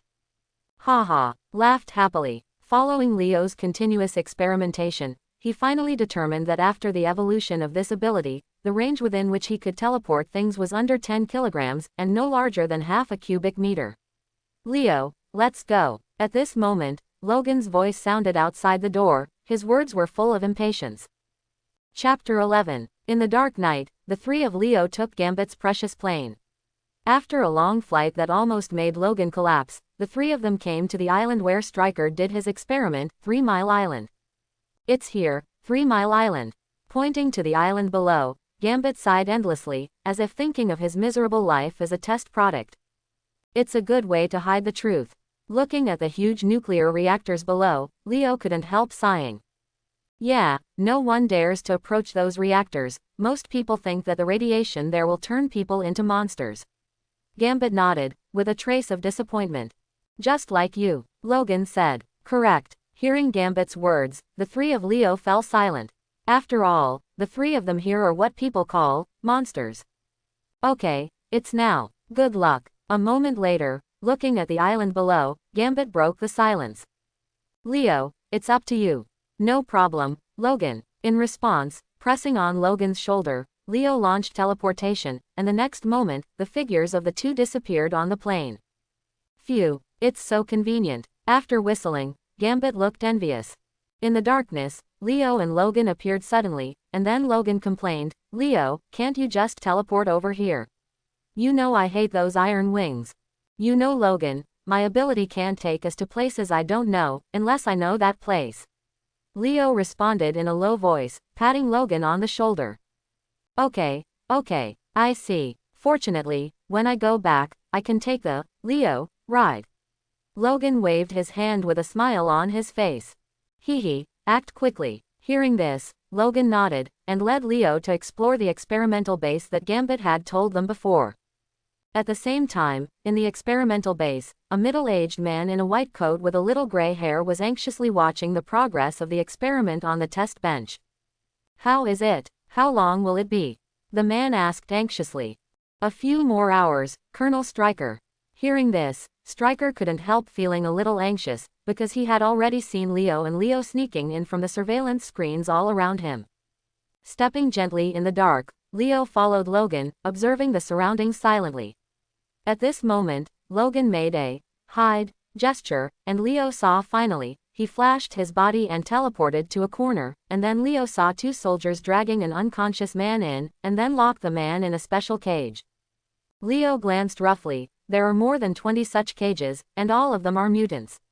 Leo's enhanced eyesight can clearly see the large and small scars on these mutants. Seeing this, Leo couldn't help being shocked, and then made a silent decision in his heart to rescue these people. Activated teleportation, flashed to Logan, and whispered to Logan, Logan, I will send you up first, I need to save some people later. Then he reached out and pressed Logan's shoulder, and the next moment, the two climbed the spiral staircase to the top floor, Stryker's laboratory. As soon as the two of them appeared, Logan had a look of disbelief, and it could even be said that he was a little terrified. Following Logan's direction, Leo saw an expressionless woman with black hair, and then heard Logan say, Who are you? Don't be careful, Logan, it's just what you think, she is Kara. Stryker looked at Logan and said quietly. Hearing this, a look of amazement flashed in Logan's eyes, and then he squatted on the ground with a face of pain, while Leo, who knew the name of Logan's fiancée, had a gloomy expression. Now he finally confirmed his previous guess, that as this Kara's death was originally specially designed by Stryker to achieve his own purpose, and even this Kara was Stryker's person, and the purpose was that hateful experiment. Welcome, Logan's friend, what should I call you? Stryker didn't pay attention to Logan, who was looking pained. I am quite interested. After all, Leo's ability is much stronger than that phantom that can only teleport by itself. Ha, the name Logan's friend is very good. Leo sneered, ignored Stryker, and stared at the white operating table, because his feeling told him that there was something terrifying there. He was about to be born, so Leo gave up his plan to save people first. After all, Logan's condition really worried him now, and Leo always felt that there was a vaguely dangerous gaze scanning him in the dark, and Logan. Seeing Leo's look of disdain to talk to him, he shrugged his shoulders, and did not get close with Leo again, and then looked at Logan who was squatting on the ground with an expression of complete grasp. Stryker said lightly, Do you think we will let you go? You are a dangerous person, and we will monitor the dangerous person and want to know how Kara died. Kara, tell your dear Logan. After all, Deadpool's current abilities haven't been fully integrated yet. He doesn't want to have a meaningless battle that destroys the fusion of Deadpool's power and makes this weapon flawed. He can use his mouth to blow away these two troubles. Why not do it? They injected me with hydrochlorobenzidine, which will slow down my heartbeat and make you think I'm dead. Hearing this, Silver Fox's eyes flickered with struggle, but after seeing Stryker's fierce eyes, finally, he spoke with a blank face. So all of this is a conspiracy. Logan roared in pain, as if a sharp sword had been pierced into his body, but what Stryker said next plunged Logan into an abyss of pain. Did you know, Logan, Kara is actually a mutant. She has the ability to contact other people and control their thoughts. Although such abilities are useless for combat, they are good for tempting you. Hearing this, Logan thought that Kara was just being used. Only then did Logan discover that this conspiracy had been laid out a few years ago. Kara, who had been living with him for several years, was actually sent by Stryker to monitor him. Even now he suspects that his feelings have been being manipulated by this woman, like a poor marionette. Thinking of this, Logan couldn't help but look at the expressionless Kara, like a weeping beast. He roared and asked, "Why?" Stopping Kara, who was about to explain with his eyes again, Stryker said with a look of enthusiasm, "Haha, of course it is for the mutant nemesis Deadpool. After years of research, I only found out that it can coexist in one body. Various abilities, and this idea can only be realized through your immortal ability. And Deadpool is the ultimate weapon I created. So, for these mutant abilities, you keep hunting and killing mutants." Leo couldn't help but get angry when he smelled the blood hidden in his words. Mutant people, they are just tools. The expressionless Stryker's words were full of hatred and contempt for mutants. "Leo, let's go." At this moment, Logan stood up and said to Leo with eyes full of sadness. He didn't want to stay here for a moment when he knew the truth. When Stryker heard Logan's words, a glint of joy flashed in his eyes. Leo was taken aback, and couldn't bear to reject the current Logan. After all, Leo had never seen such a fragile Logan, so Leo could only say sorry to those mutants still trapped in the cage in his heart, and planned to send Logan away first, and come back later, and then, Leo put his hand on Logan's shoulder, but when Leo launched the teleportation, Leo, whose back was facing the silver fox, saw the silver fox from the glass beside him. The sadness on the fox's face, and the tears that kept falling with the sadness. Then, with his mind full of doubts, Leo launched a teleport, took Logan, and left the laboratory. Taking Logan to teleport outside the laboratory building, looking at Logan with a face of pain, Leo hesitated for a while, and said, "Logan, I feel a little strange." Discovery told Logan again. "Leo, do you mean that Kara has other difficulties?" Logan grabbed Leo's shoulders, as if grabbing the last straw. "If my guess is correct, you might find something when you go back now." "I'll go back right away." Hope was rekindled on Logan's face, and at this moment, a piercing scream came from the laboratory just now. Kara. Upon hearing this voice, Logan instantly lost his mind, turned into a raging wolf and rushed towards the laboratory. Seeing Logan, who had kicked open the iron gate and rushed into the experimental building, Leo didn't dare to let him go alone, even though he had heard the system's prompt just now. Congratulations to the host for completing the current task, helping Logan in the trap. Congratulations to the host for getting exchange points and one chance to draw a lottery. Quote. Ignoring the reward he was getting now, Leo flashed his body, followed Leo's footsteps, and teleported in. Looking at Logan, who was climbing the stairs rapidly, Leo planned to help Logan with a thought, but at this moment, a faint voice sounded in Leo's mind. "Help us. Who are you?" Leo's face changed, and he couldn't help shouting softly. "I'm Emma, a mutant locked up here. Please, please, help, help, us. The voice in my head continued intermittently, getting weaker and weaker, until it disappeared.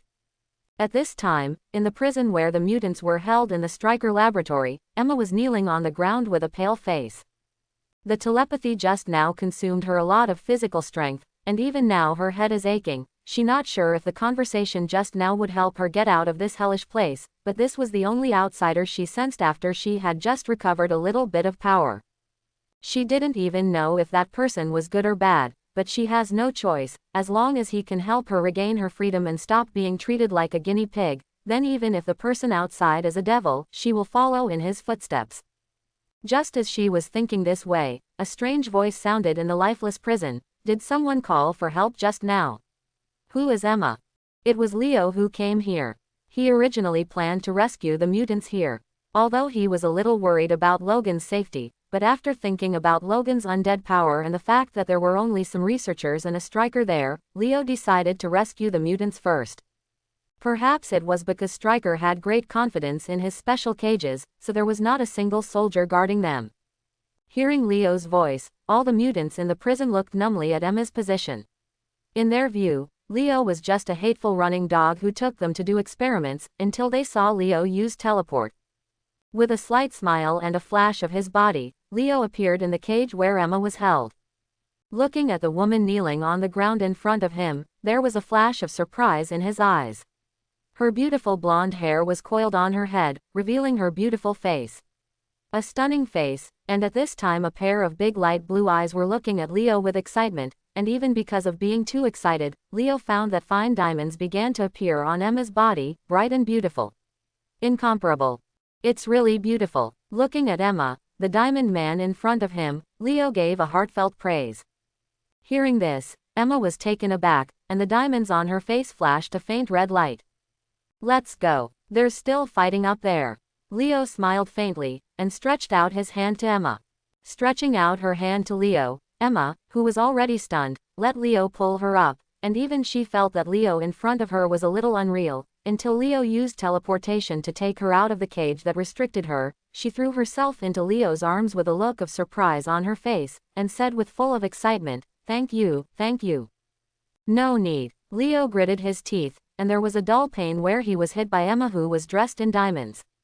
"Help us, sir." Seeing that Leo had rescued Emma at this moment, all the mutants in custody couldn't help shouting loudly, their faces full of excitement. Hearing this, Leo nodded, smiled at Emma, pushed Emma away, and his body flickered in the entire prison. After a few seconds, everyone was rescued by Leo with teleportation come out. Looking at the mutants gathered together, Leo had a complex look on his face, because most of the mutants were underage children, and after seeing the scars on these children, Leo couldn't help but wonder what caused this. Everything Stryker became more and more angry. Bang! With a loud noise, Logan's roar came from Stryker's laboratory. Leo's face changed, and he said to the blank mutants, "Wait a minute, there are 2 people over there, I will pick them up." As soon as the words fell, Leo disappeared. Leo teleported into the laboratory, and only saw Kara in front of the broken window. Other than that, there was only the ultimate weapon that Stryker called Deadpool before. As for Stryker, he had already disappeared here. In the laboratory, Leo had a serious expression on his face at this time, because he felt the great danger from the dead waiter who had slowly started to move.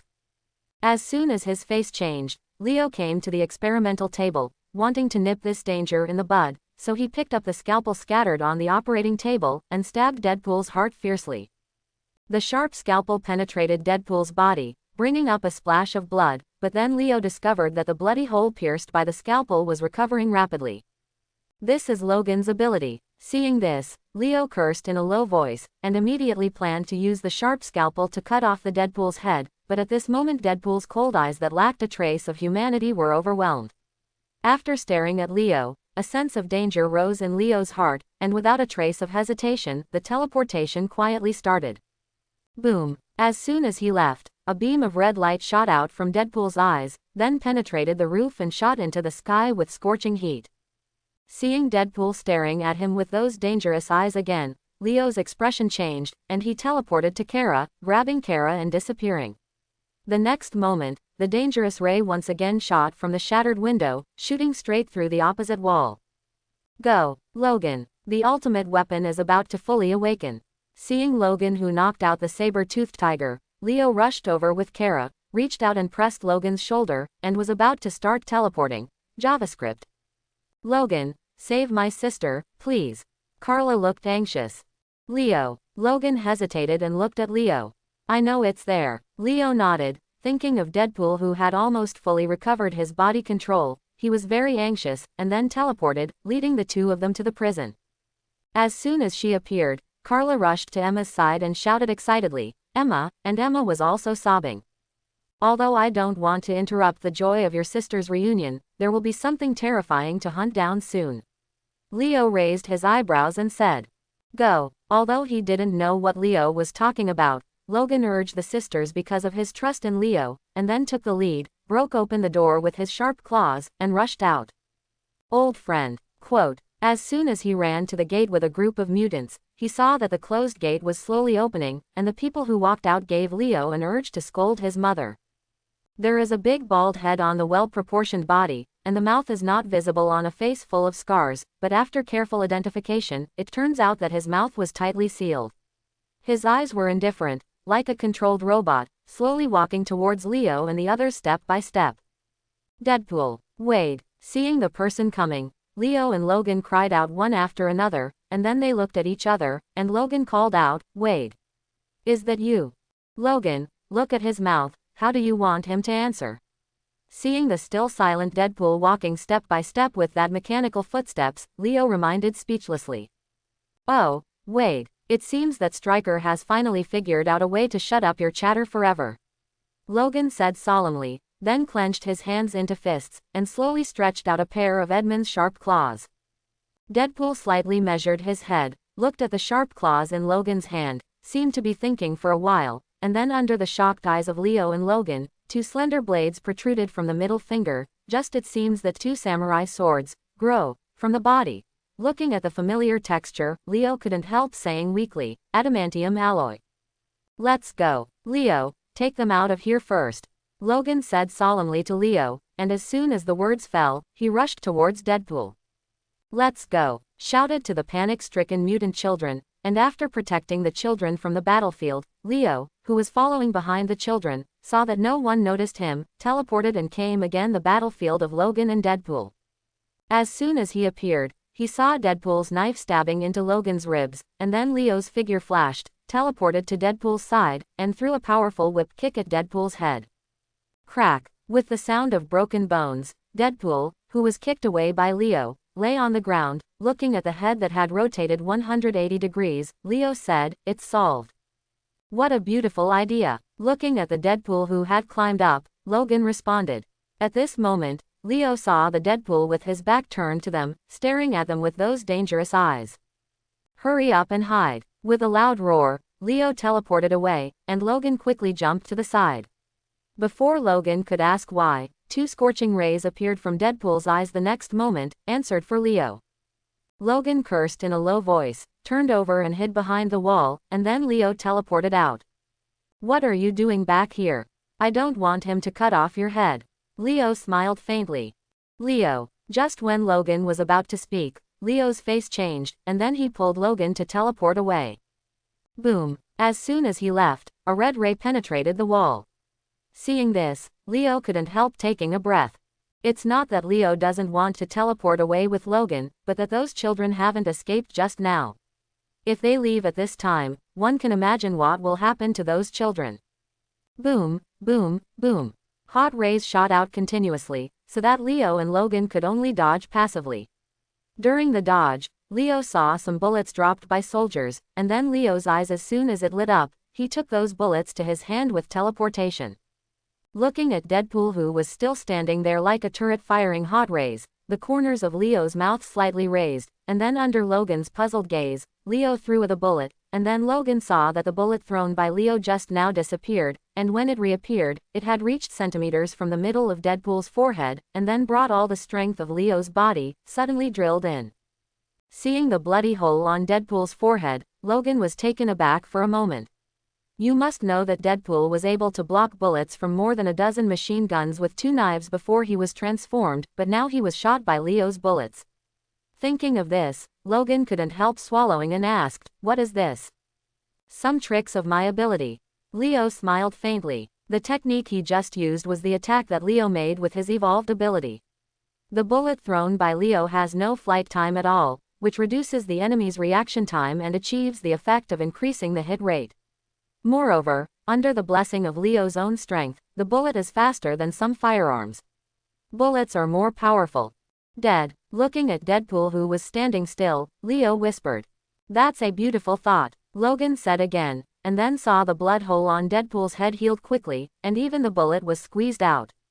Leo cursed in a low voice, and the bullets in his hand were thrown towards Deadpool one by one. But Deadpool, who had already suffered a loss, was already prepared, and the pair of adamantium alloy knives turned into a secret, the impenetrable wall of knives, followed by a sound of jingle clang clang. Those bullets were blocked by Deadpool, and one or two bullets were even used by Deadpool to rebound on Logan, and then died. The attendant narrowed his eyes slightly as if laughing at Leo's overreaching, and a hot ray suddenly shot out. Just when Leo and Deadpool were fighting hard, the children rescued by Leo, led by Emma, were running outside. After they just passed through a door, there was a burst of violence. A rain of bullets hit them, and Emma, who was at the front, subconsciously used her abilities to become a dazzling diamond figure to block the bullets, protect the children behind her, and retreated behind the door. I'll deal with them, you help me aim. At this moment, a man wearing a black metal blindfold said to Emma. Emma, who knew the man's ability as a cellmate, nodded and protected the man. He ran out, pointed at the soldiers upstairs and said, "It's now, Scott." Hearing this, Scott suddenly took off the blindfold in front of his eyes, and then a ray stronger than Deadpool suddenly shot out, like two red beams of light, sweeping around and finishing off those soldiers. "Go, Kara." After finishing off the soldiers, Emma looked at Kara, who was still squatting on the ground, and shouted anxiously. "No, I want to stay. You go. Take them away," Carla urged with a slight smile. But, when Emma was about to say something, she saw the firmness in Kara's eyes. After knowing that she could not change Kara's mind, Emma gritted her teeth and took the lead to rush out, while Kara, who was still squatting on the ground, was looking at Emma and the others.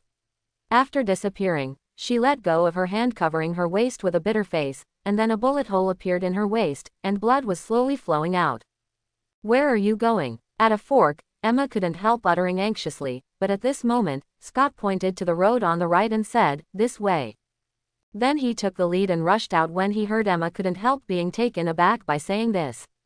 You must know that Scott was wearing the black metal blindfold at this time, but he couldn't see the way. But looking at Scott's state now, it seems that someone is leading him in front. Similarly, looking at Scott's back, Emma led the children to follow his footsteps with a hint of doubt.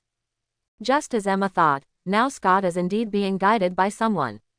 It was the voice that sounded in his mind. A moment later, under the leadership of Scott, a group of mutants finally escaped, and then saw a forest and a middle-aged man with wise eyes.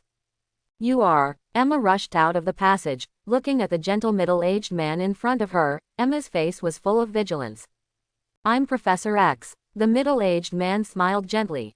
Seeing this smile, the bewildered mutant children who had just escaped unconsciously calmed down. As soon as Professor X finished speaking, a confident and domineering voice fell from the sky. "I am Magneto." Hearing this, Professor X looked up at the figure floating in midair, smiled slightly, and greeted gently, "Hello, Magneto." Seeing the figure slowly falling like a god's mansion, the mutants couldn't help but suffocate slightly. At this moment, Emma, who was looking around, didn't find Leo's figure. After thinking about it, a bad guess came to her mind. He went to fight that Deadpool. Thinking of this, Emma's heart tightened, and there was a hint of anxiety in her eyes. At this moment, a huge roar sounded, which attracted everyone's attention. Immediately, all the mutants saw a red beam of light rising into the sky and the continuously collapsing building, and then couldn't help but glance at the bewildered Scott. "Charles, you stay here, I'll go and have a look." Seeing this, Magneto raised his eyebrows and floated up into the air. Hearing this, Professor X couldn't help feeling worried. Although he didn't know where Magneto got the news, he was only slightly surprised by Magneto's arrival. After all, he was called Magneto. What he is worried about now is that those rescued children will join Magneto's team with hatred because of the experience of being treated as experimental products. In his opinion, this is very detrimental to the physical and mental growth of these children. As for his coming here to save these children this time, it was an unexpected harvest. Originally, he was there for a mutant named Remy LeBeau, and the purpose was to persuade him to join his X-Men team. Although Remy eventually rejected him, he told him about the use of mutants for experiments here. "Ma'am, where are you going?" Professor X asked Emma, who was running towards the collapsed building. "There is someone fighting there, the one who saved us," Emma replied, disappearing from the sight of the mutants. Hearing this, Professor X was stunned for a moment, looking at the battle in the distance, and thinking of Magneto who had already rushed away. Professor X was even more worried. He had to rush over too. After all, he was able to save these children, which shows that this man is human. Not bad, and with the ever-increasing mutant-human conflict these days, someone like this is much needed by the X-Men's ranks. 30 seconds ago. "Logan, let's go. This place is about to collapse." Looking at the wall riddled with holes shot by Deadpool, Leo kicked Deadpool away with teleport again, and said. Logan nodded, and ran out first, and Leo teleported out after Logan went out. Boom. As soon as Leo appeared, the devastated building finally came down. Seeing Deadpool disappearing into the dust, Leo let out a sigh of relief. Although Deadpool won't die in this building, at least he can be trapped. Leo thought silently, but the familiar red ray reappeared at the next moment, shattering Leo's beautiful fantasy. Boom! The red ray, with a powerful ability, smashed a huge building wreckage. Deadpool reappeared, and the scene that followed made Leo wipe his eyes. I saw Deadpool appearing beside Logan in a flash, and then the sharp Edmund katana pierced through Logan's abdomen. Teleport! Leo and Logan couldn't help shouting.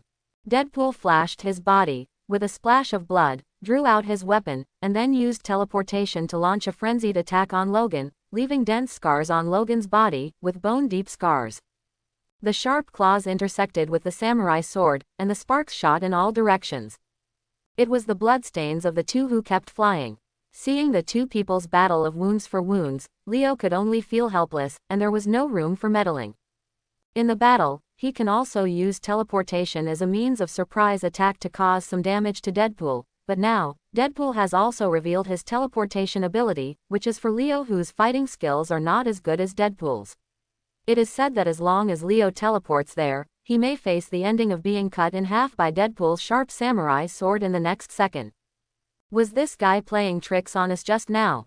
Leo cursed secretly when he thought of the teleportation ability that was left behind by Deadpool until the end. At this moment, Logan, who was fighting with Deadpool, made a crazy move. When Deadpool's two knives pierced his chest again, Logan grabbed Deadpool's arm with his own hands. Both hands prevented Deadpool from drawing his weapon, and then fell into a stalemate. Seeing this, Deadpool's eyes couldn't help but start to glow red, and he was about to shoot at Logan, who was less than centimeters away from him.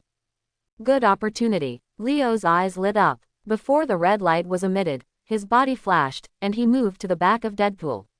At the very moment, he twisted Deadpool's head forcefully. Amidst the crackling sound, Deadpool's head rotated 180 degrees again. Hey! Grinning his teeth, Leo teleported and flashed the gushing deadly ray, and Logan took advantage of the opportunity of Deadpool's neck being twisted, raised his sharp claws, and pointed at Deadpool's. The neck swung down violently. Boom! Deadpool's head fell to the ground, and there was a clear sound, accompanied by a roar from a distance. You actually killed such a powerful compatriot. Looking at the scene in front of him, Magneto was very angry. As a racist, because of the scarcity of mutants, he cherished every one of his compatriots very much, but now he saw Leo and the two of them killing his own compatriots, and he is such a powerful compatriot, mutant, how can he not be angry with Leo and the others? But at this time, in a hidden place, as Deadpool's head was cut off, Stryker couldn't help but punch the console controlling Deadpool in front of him. Pistol secretly made a decision in his heart. Magneto. Seeing Magneto flying from a distance, Leo helped up Logan who was repairing his body.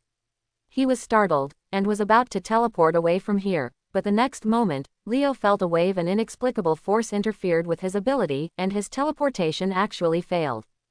Seeing the astonishment in Leo's eyes, Magneto, who fell from the sky, continued to interfere with Leo's teleportation with magnetic force, and said gloomily, "Humph. I still want to escape." "You did it." Hearing this, Leo couldn't help asking, "Ha, I was escaped by you last time, why didn't I make some preparations this time?" With a mocking expression on his face, Magneto stretched out his hand to Logan who was leaning on Leo's body recovering from his injuries, and immediately activated, once again controlling Logan to float in front of him. "What are you doing?" Seeing this, Leo was furious, and rushed towards Magneto. "Oh," Magneto sneered, and the magnetic force enveloped Leo. The next moment, Leo found that he had lost control of his body. It turned out that Magneto controlled the iron element in Leo's body, restricting Leo's actions. "Eric, put him down." At this moment, following in the footsteps of Magneto, Professor X, who finally arrived, couldn't help shouting when he saw this situation. Hearing this, Magneto smiled slightly, and the magnetic force surrounding Logan slowly changed. Ah! With the activation of Magneto's ability, Logan let out a scream of pain, because at this time, Magneto cruelly wanted to strip the Edmund bones from Logan's body.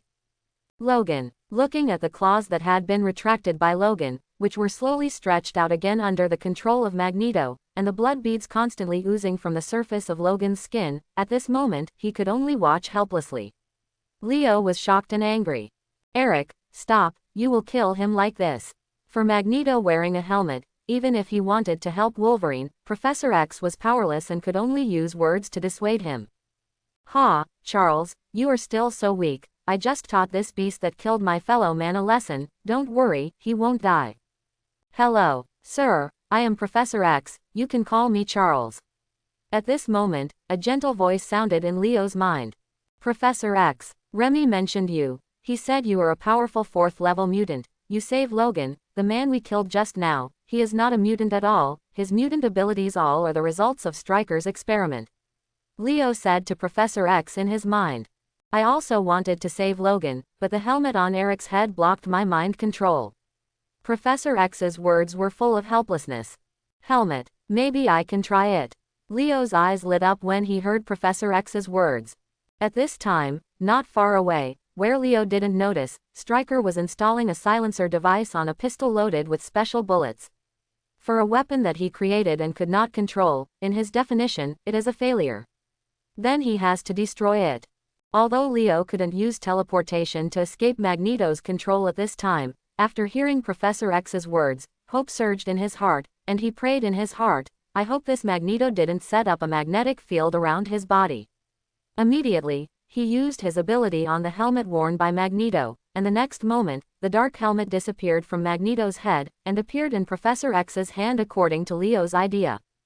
Seeing the helmet inexplicably appearing in his hand, Professor X froze for a moment, and looked at Magneto. At this time, the helmet on Magneto's head had disappeared, and then powerful spiritual power gushed out, controlling Magneto. With the control of Professor Magneto, Leo regained his ability.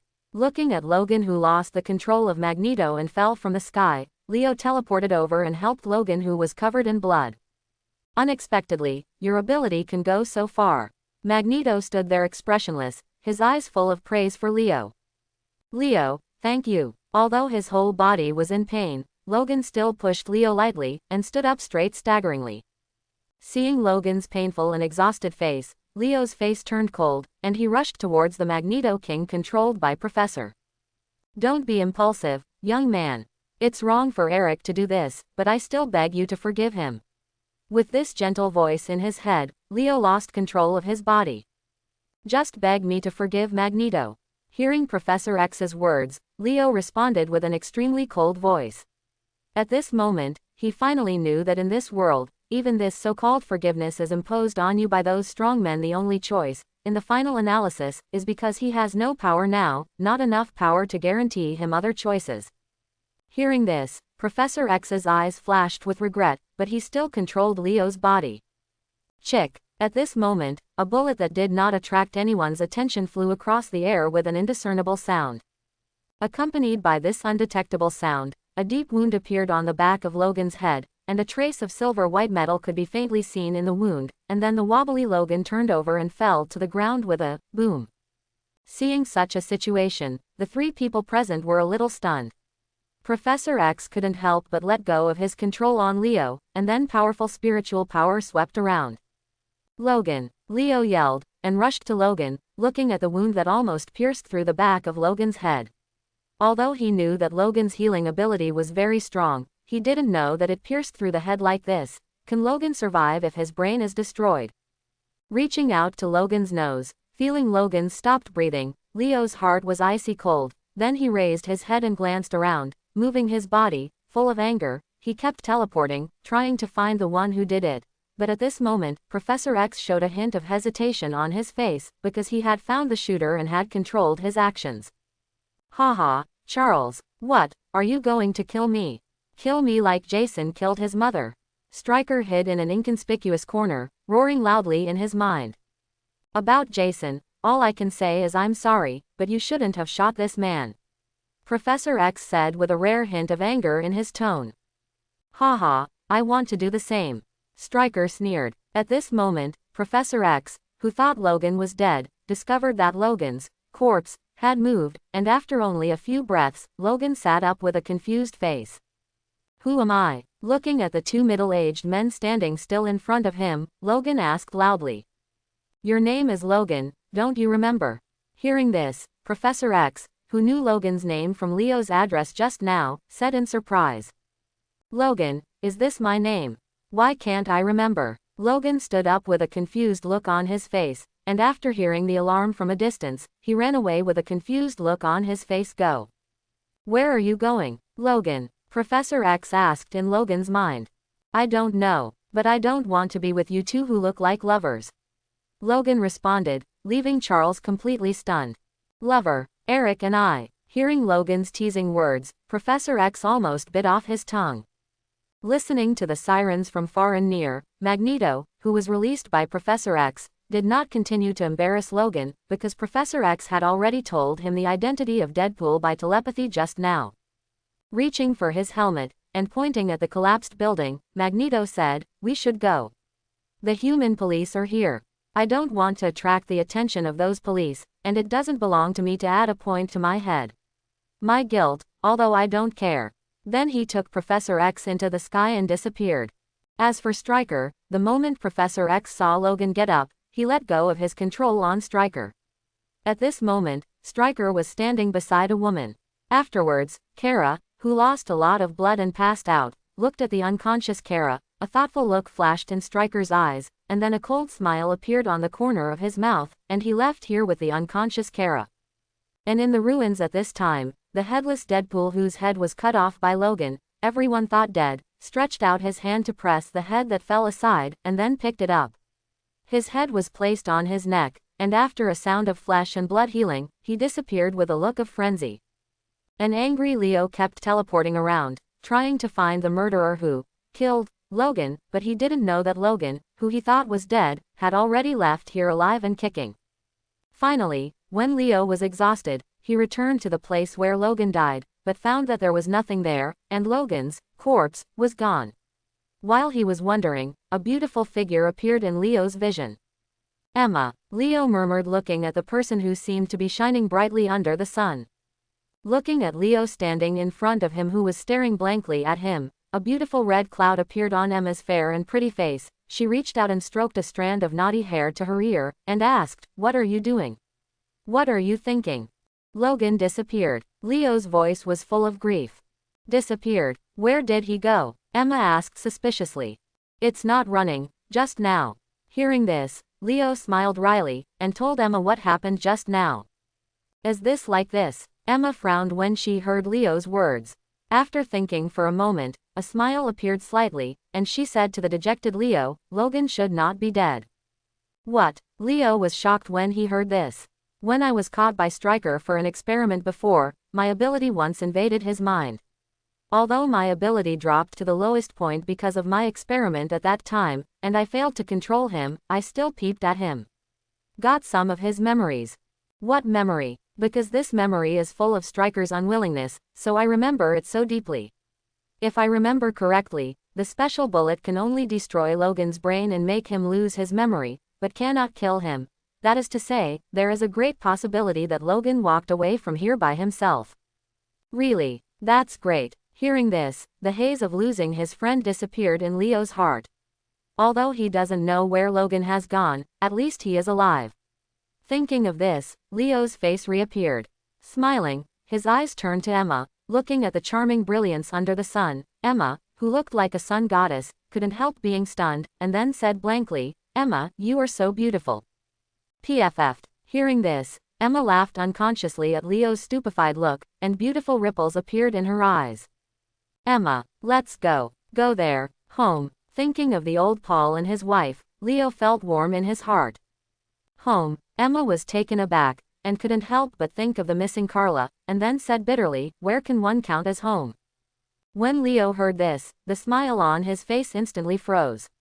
Looking at the sadness on Emma's face, he remembered himself, who was picked up by the old Paul back then. His heart moved, and he suddenly grabbed Emma's hand and said, "Take you go home." Then his figure flashed and disappeared.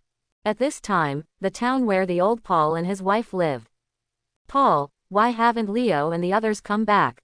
Aunt Lynn said worriedly as she brought out a large plate of barbecue and looked at the old Paul sitting at the dining table. "Honey, it's okay, they should be back soon." Old Paul smiled reassuringly at Aunt Lynn. "Yes, they must be on their way back." Hearing this, Aunt Lynn felt a little relieved, cheered up, turned and walked towards the kitchen.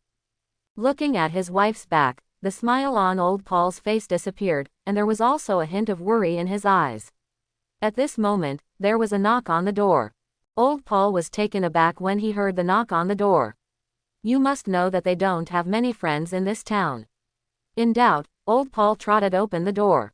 Uncle Paul, I'm back. Looking at the old Paul who opened the door with a surprised face, Leo gave the old Paul a big hug and announced loudly.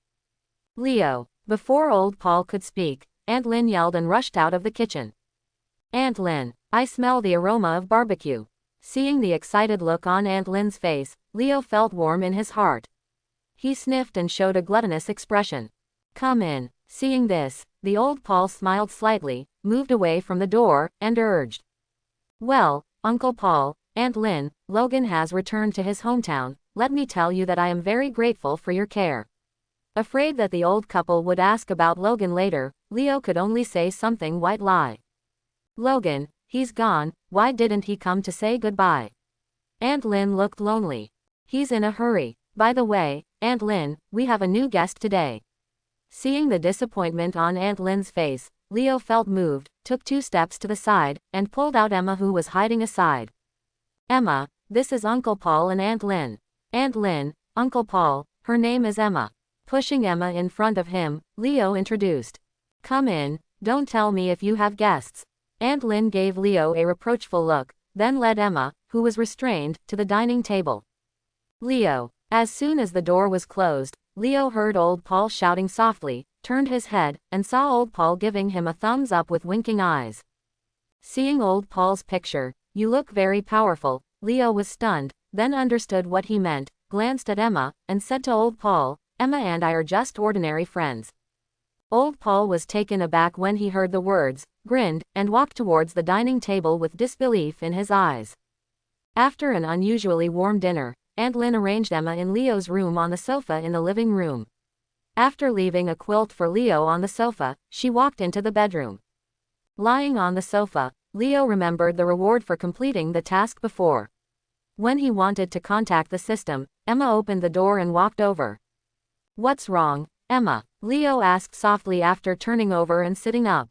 Leo, thank you, Emma said with a serious and sincere expression. Okay, thank you, for letting me experience the warmth of home again. Emma said with emotion. You must know that since the awakening of the mutant powers of the 2 sisters, they lost their parents and depended on each other. Later, they were caught by Stryker. Emma has not felt this kind of feeling of being cared for and being as warm as home for many years. It's nothing. Back then, when I was picked up by old Paul and the others, I too. Before Leo finished speaking, he felt his mouth was covered by 2 pieces of softness, blocking Leo's next step if. After a long time, his lips parted. Looking at the blushing Emma, Leo licked his lips and said inwardly with a trace of depression in his heart, I was kissed forcibly. Just when she was about to say something, Emma blushed and said, don't think about it, it's just a thank you. Then she turned and walked towards the bedroom. Is it shyness? Seeing the bright diamonds quietly appearing on Emma's body as she walked towards the bedroom, Leo murmured to himself.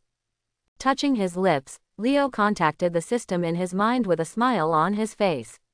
After seeing the extra exchange points, he was extremely satisfied, and immediately used the lucky draw opportunity.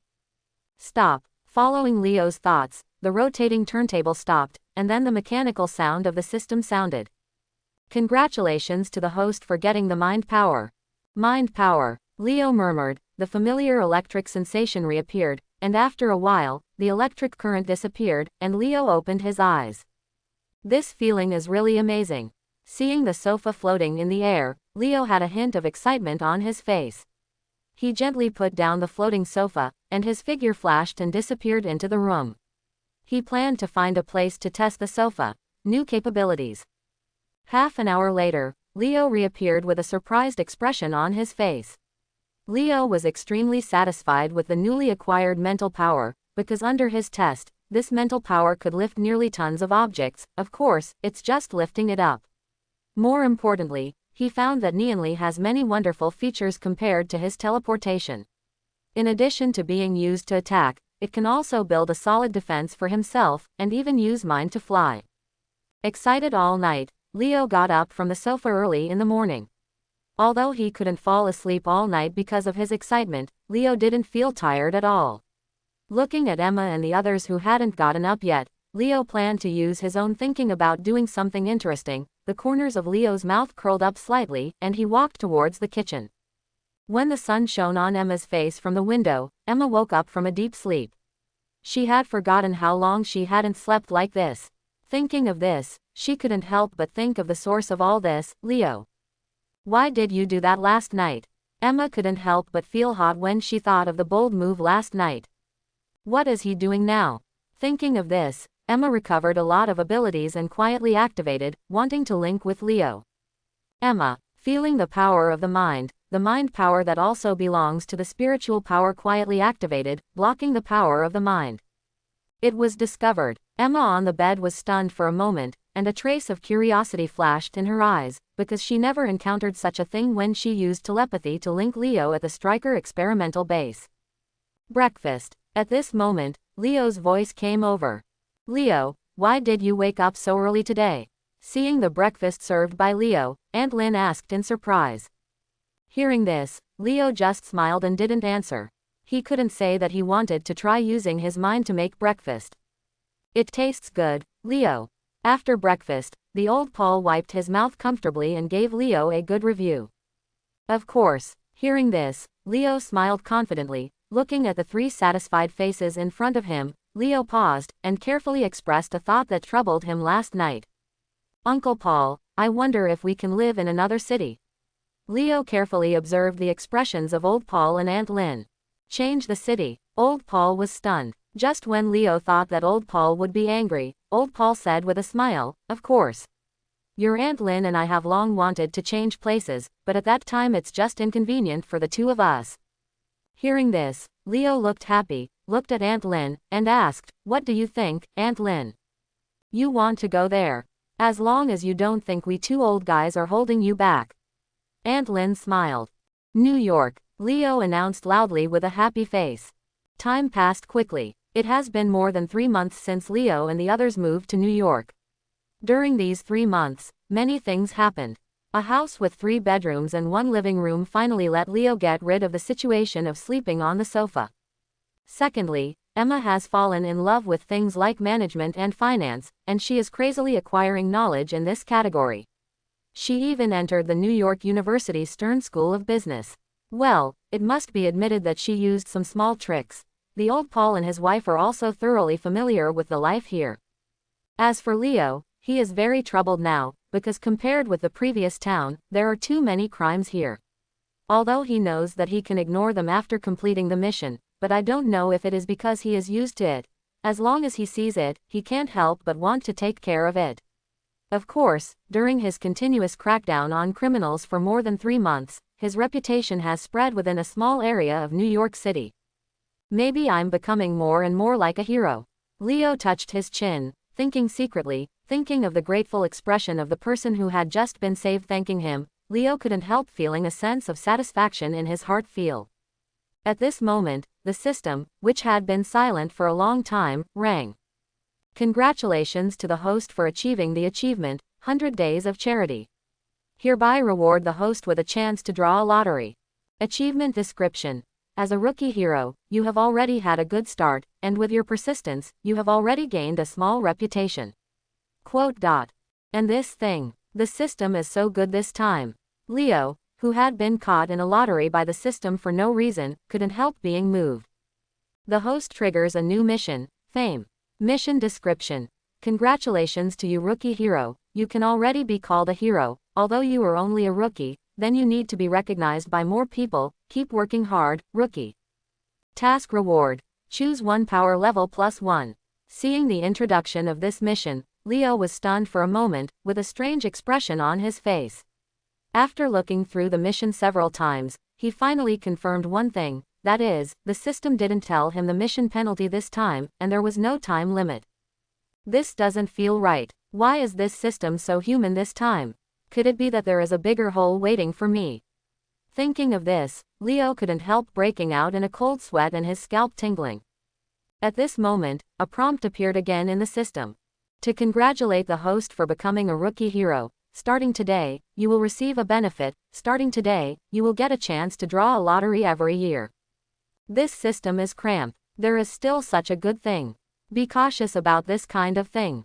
Leo shook his head, with an expression of disbelief, reminding himself several times in his heart not to forget that this system is not moving at all. After obliterating the urine, the figure flashed and returned to his current bedroom from the roof.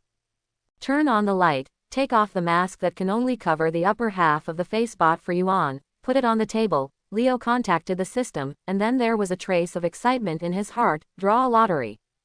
Looking at the rotating turntable, Leo stopped casually, but the task rewards that appeared later made Leo puzzled.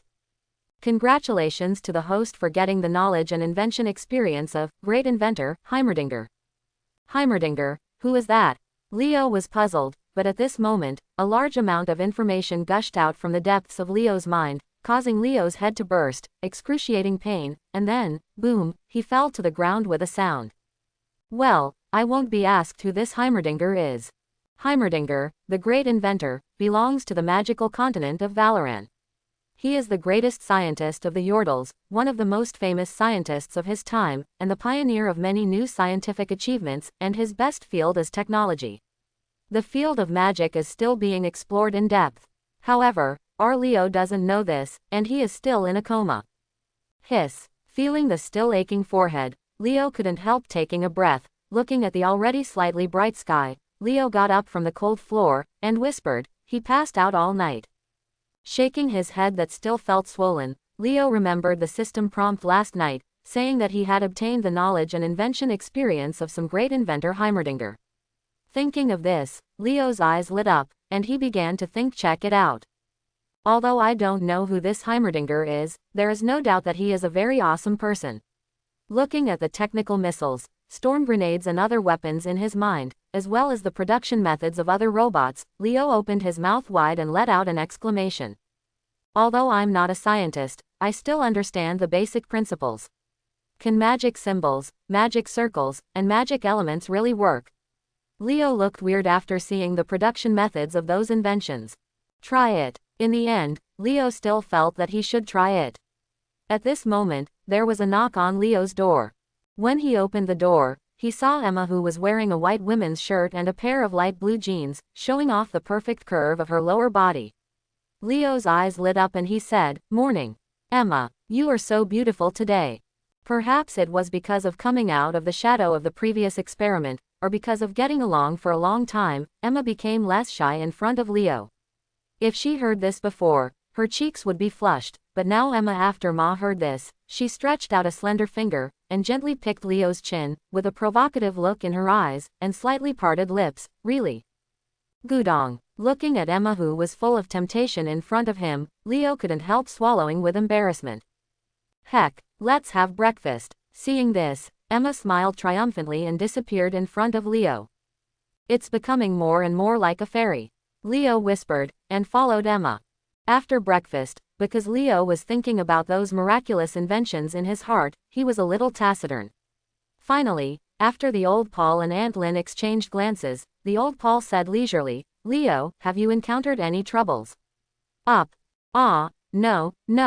Leo quickly denied. "If there is any trouble, you must tell me, I will support you." Aunt Lynn put down the glass in her hand and said solemnly. Looking at the old Paul and his wife with concerned expressions on their faces, Leo felt warm in his heart, and said, "It's really not a problem, I'm just thinking about some strange inventions." Fantastic invention. Hearing this, the old couple were stunned. What strange invention? At this moment, Emma's curious voice sounded in Leo's mind. "You will know when the time comes, but a lot of material experiments are needed, and I am having a headache with these materials." Leo responded in his mind. "If it comes to experimental materials, I have some ideas." Hearing what Leo said, the corner of Emma's mouth raised a beautiful arc.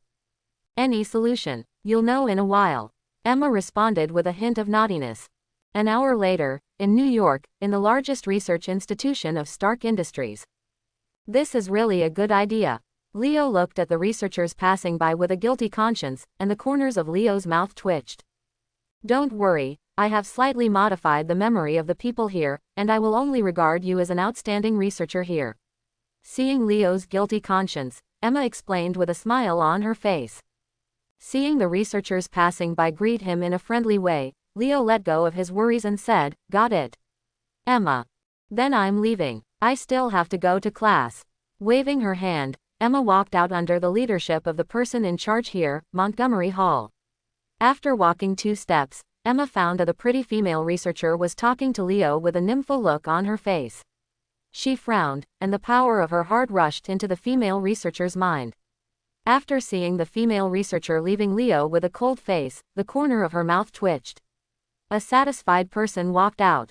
Seeing Director Hall treating Emma as his master, Leo couldn't help but sigh at the usefulness of Emma's abilities, and finally understood why so many people are so afraid of mutants. But what happened to that female researcher who suddenly called him a clothed beast just now? You must know that they were chatting happily at the last moment. "Hello, Mr. Leo. This is your laboratory." After sending Emma away, the slightly bald, obese middle-aged supervisor Hall brought Leo to a separate laboratory with a smile on his face. "Thank you, Hall," he thanked, and after Hall exited the laboratory with a smile on his face, Leo stared at the metal materials and the instruments all over the room, and jumped. Go up. The days of experiments always go by very quickly. It has been a month since Leo plunged into the laboratory. After making comparisons, a gratifying conclusion was drawn. That is, except for a few special metal materials, basically all the materials were matched, and Leo also got what he wanted through the synthesis formula in memory. Thing, a small jelly-like silver-gray metal, and this metal was named the number 1 metal material by Leo. Well, Leo is not good at naming. This is the material used to construct magic symbols. From today onwards, you are the number 1 magic metal. Looking at the fist-sized metal in his hand, Leo gently pressed it with his hands. The texture is soft, it is also somewhat elastic and feels very comfortable to the touch. The next step is to make magic symbols to form a magic array. Leo smiled slightly, divided the materials in his hand into 2, took out a small ball, put him in front of the test bench, and started to make slowly stand up.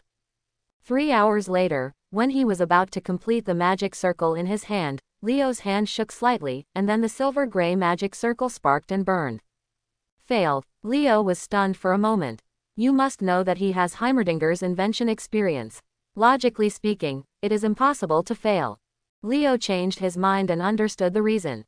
It was because of his high concentration for a long time. His hand could not maintain the stability at the beginning, so he shook unconsciously, and it was precisely because of this that he failed. Is it stable? After thinking for a while, Leo slapped himself on the forehead and called out, "Mind power." I hope everyone will support it and subscribe more.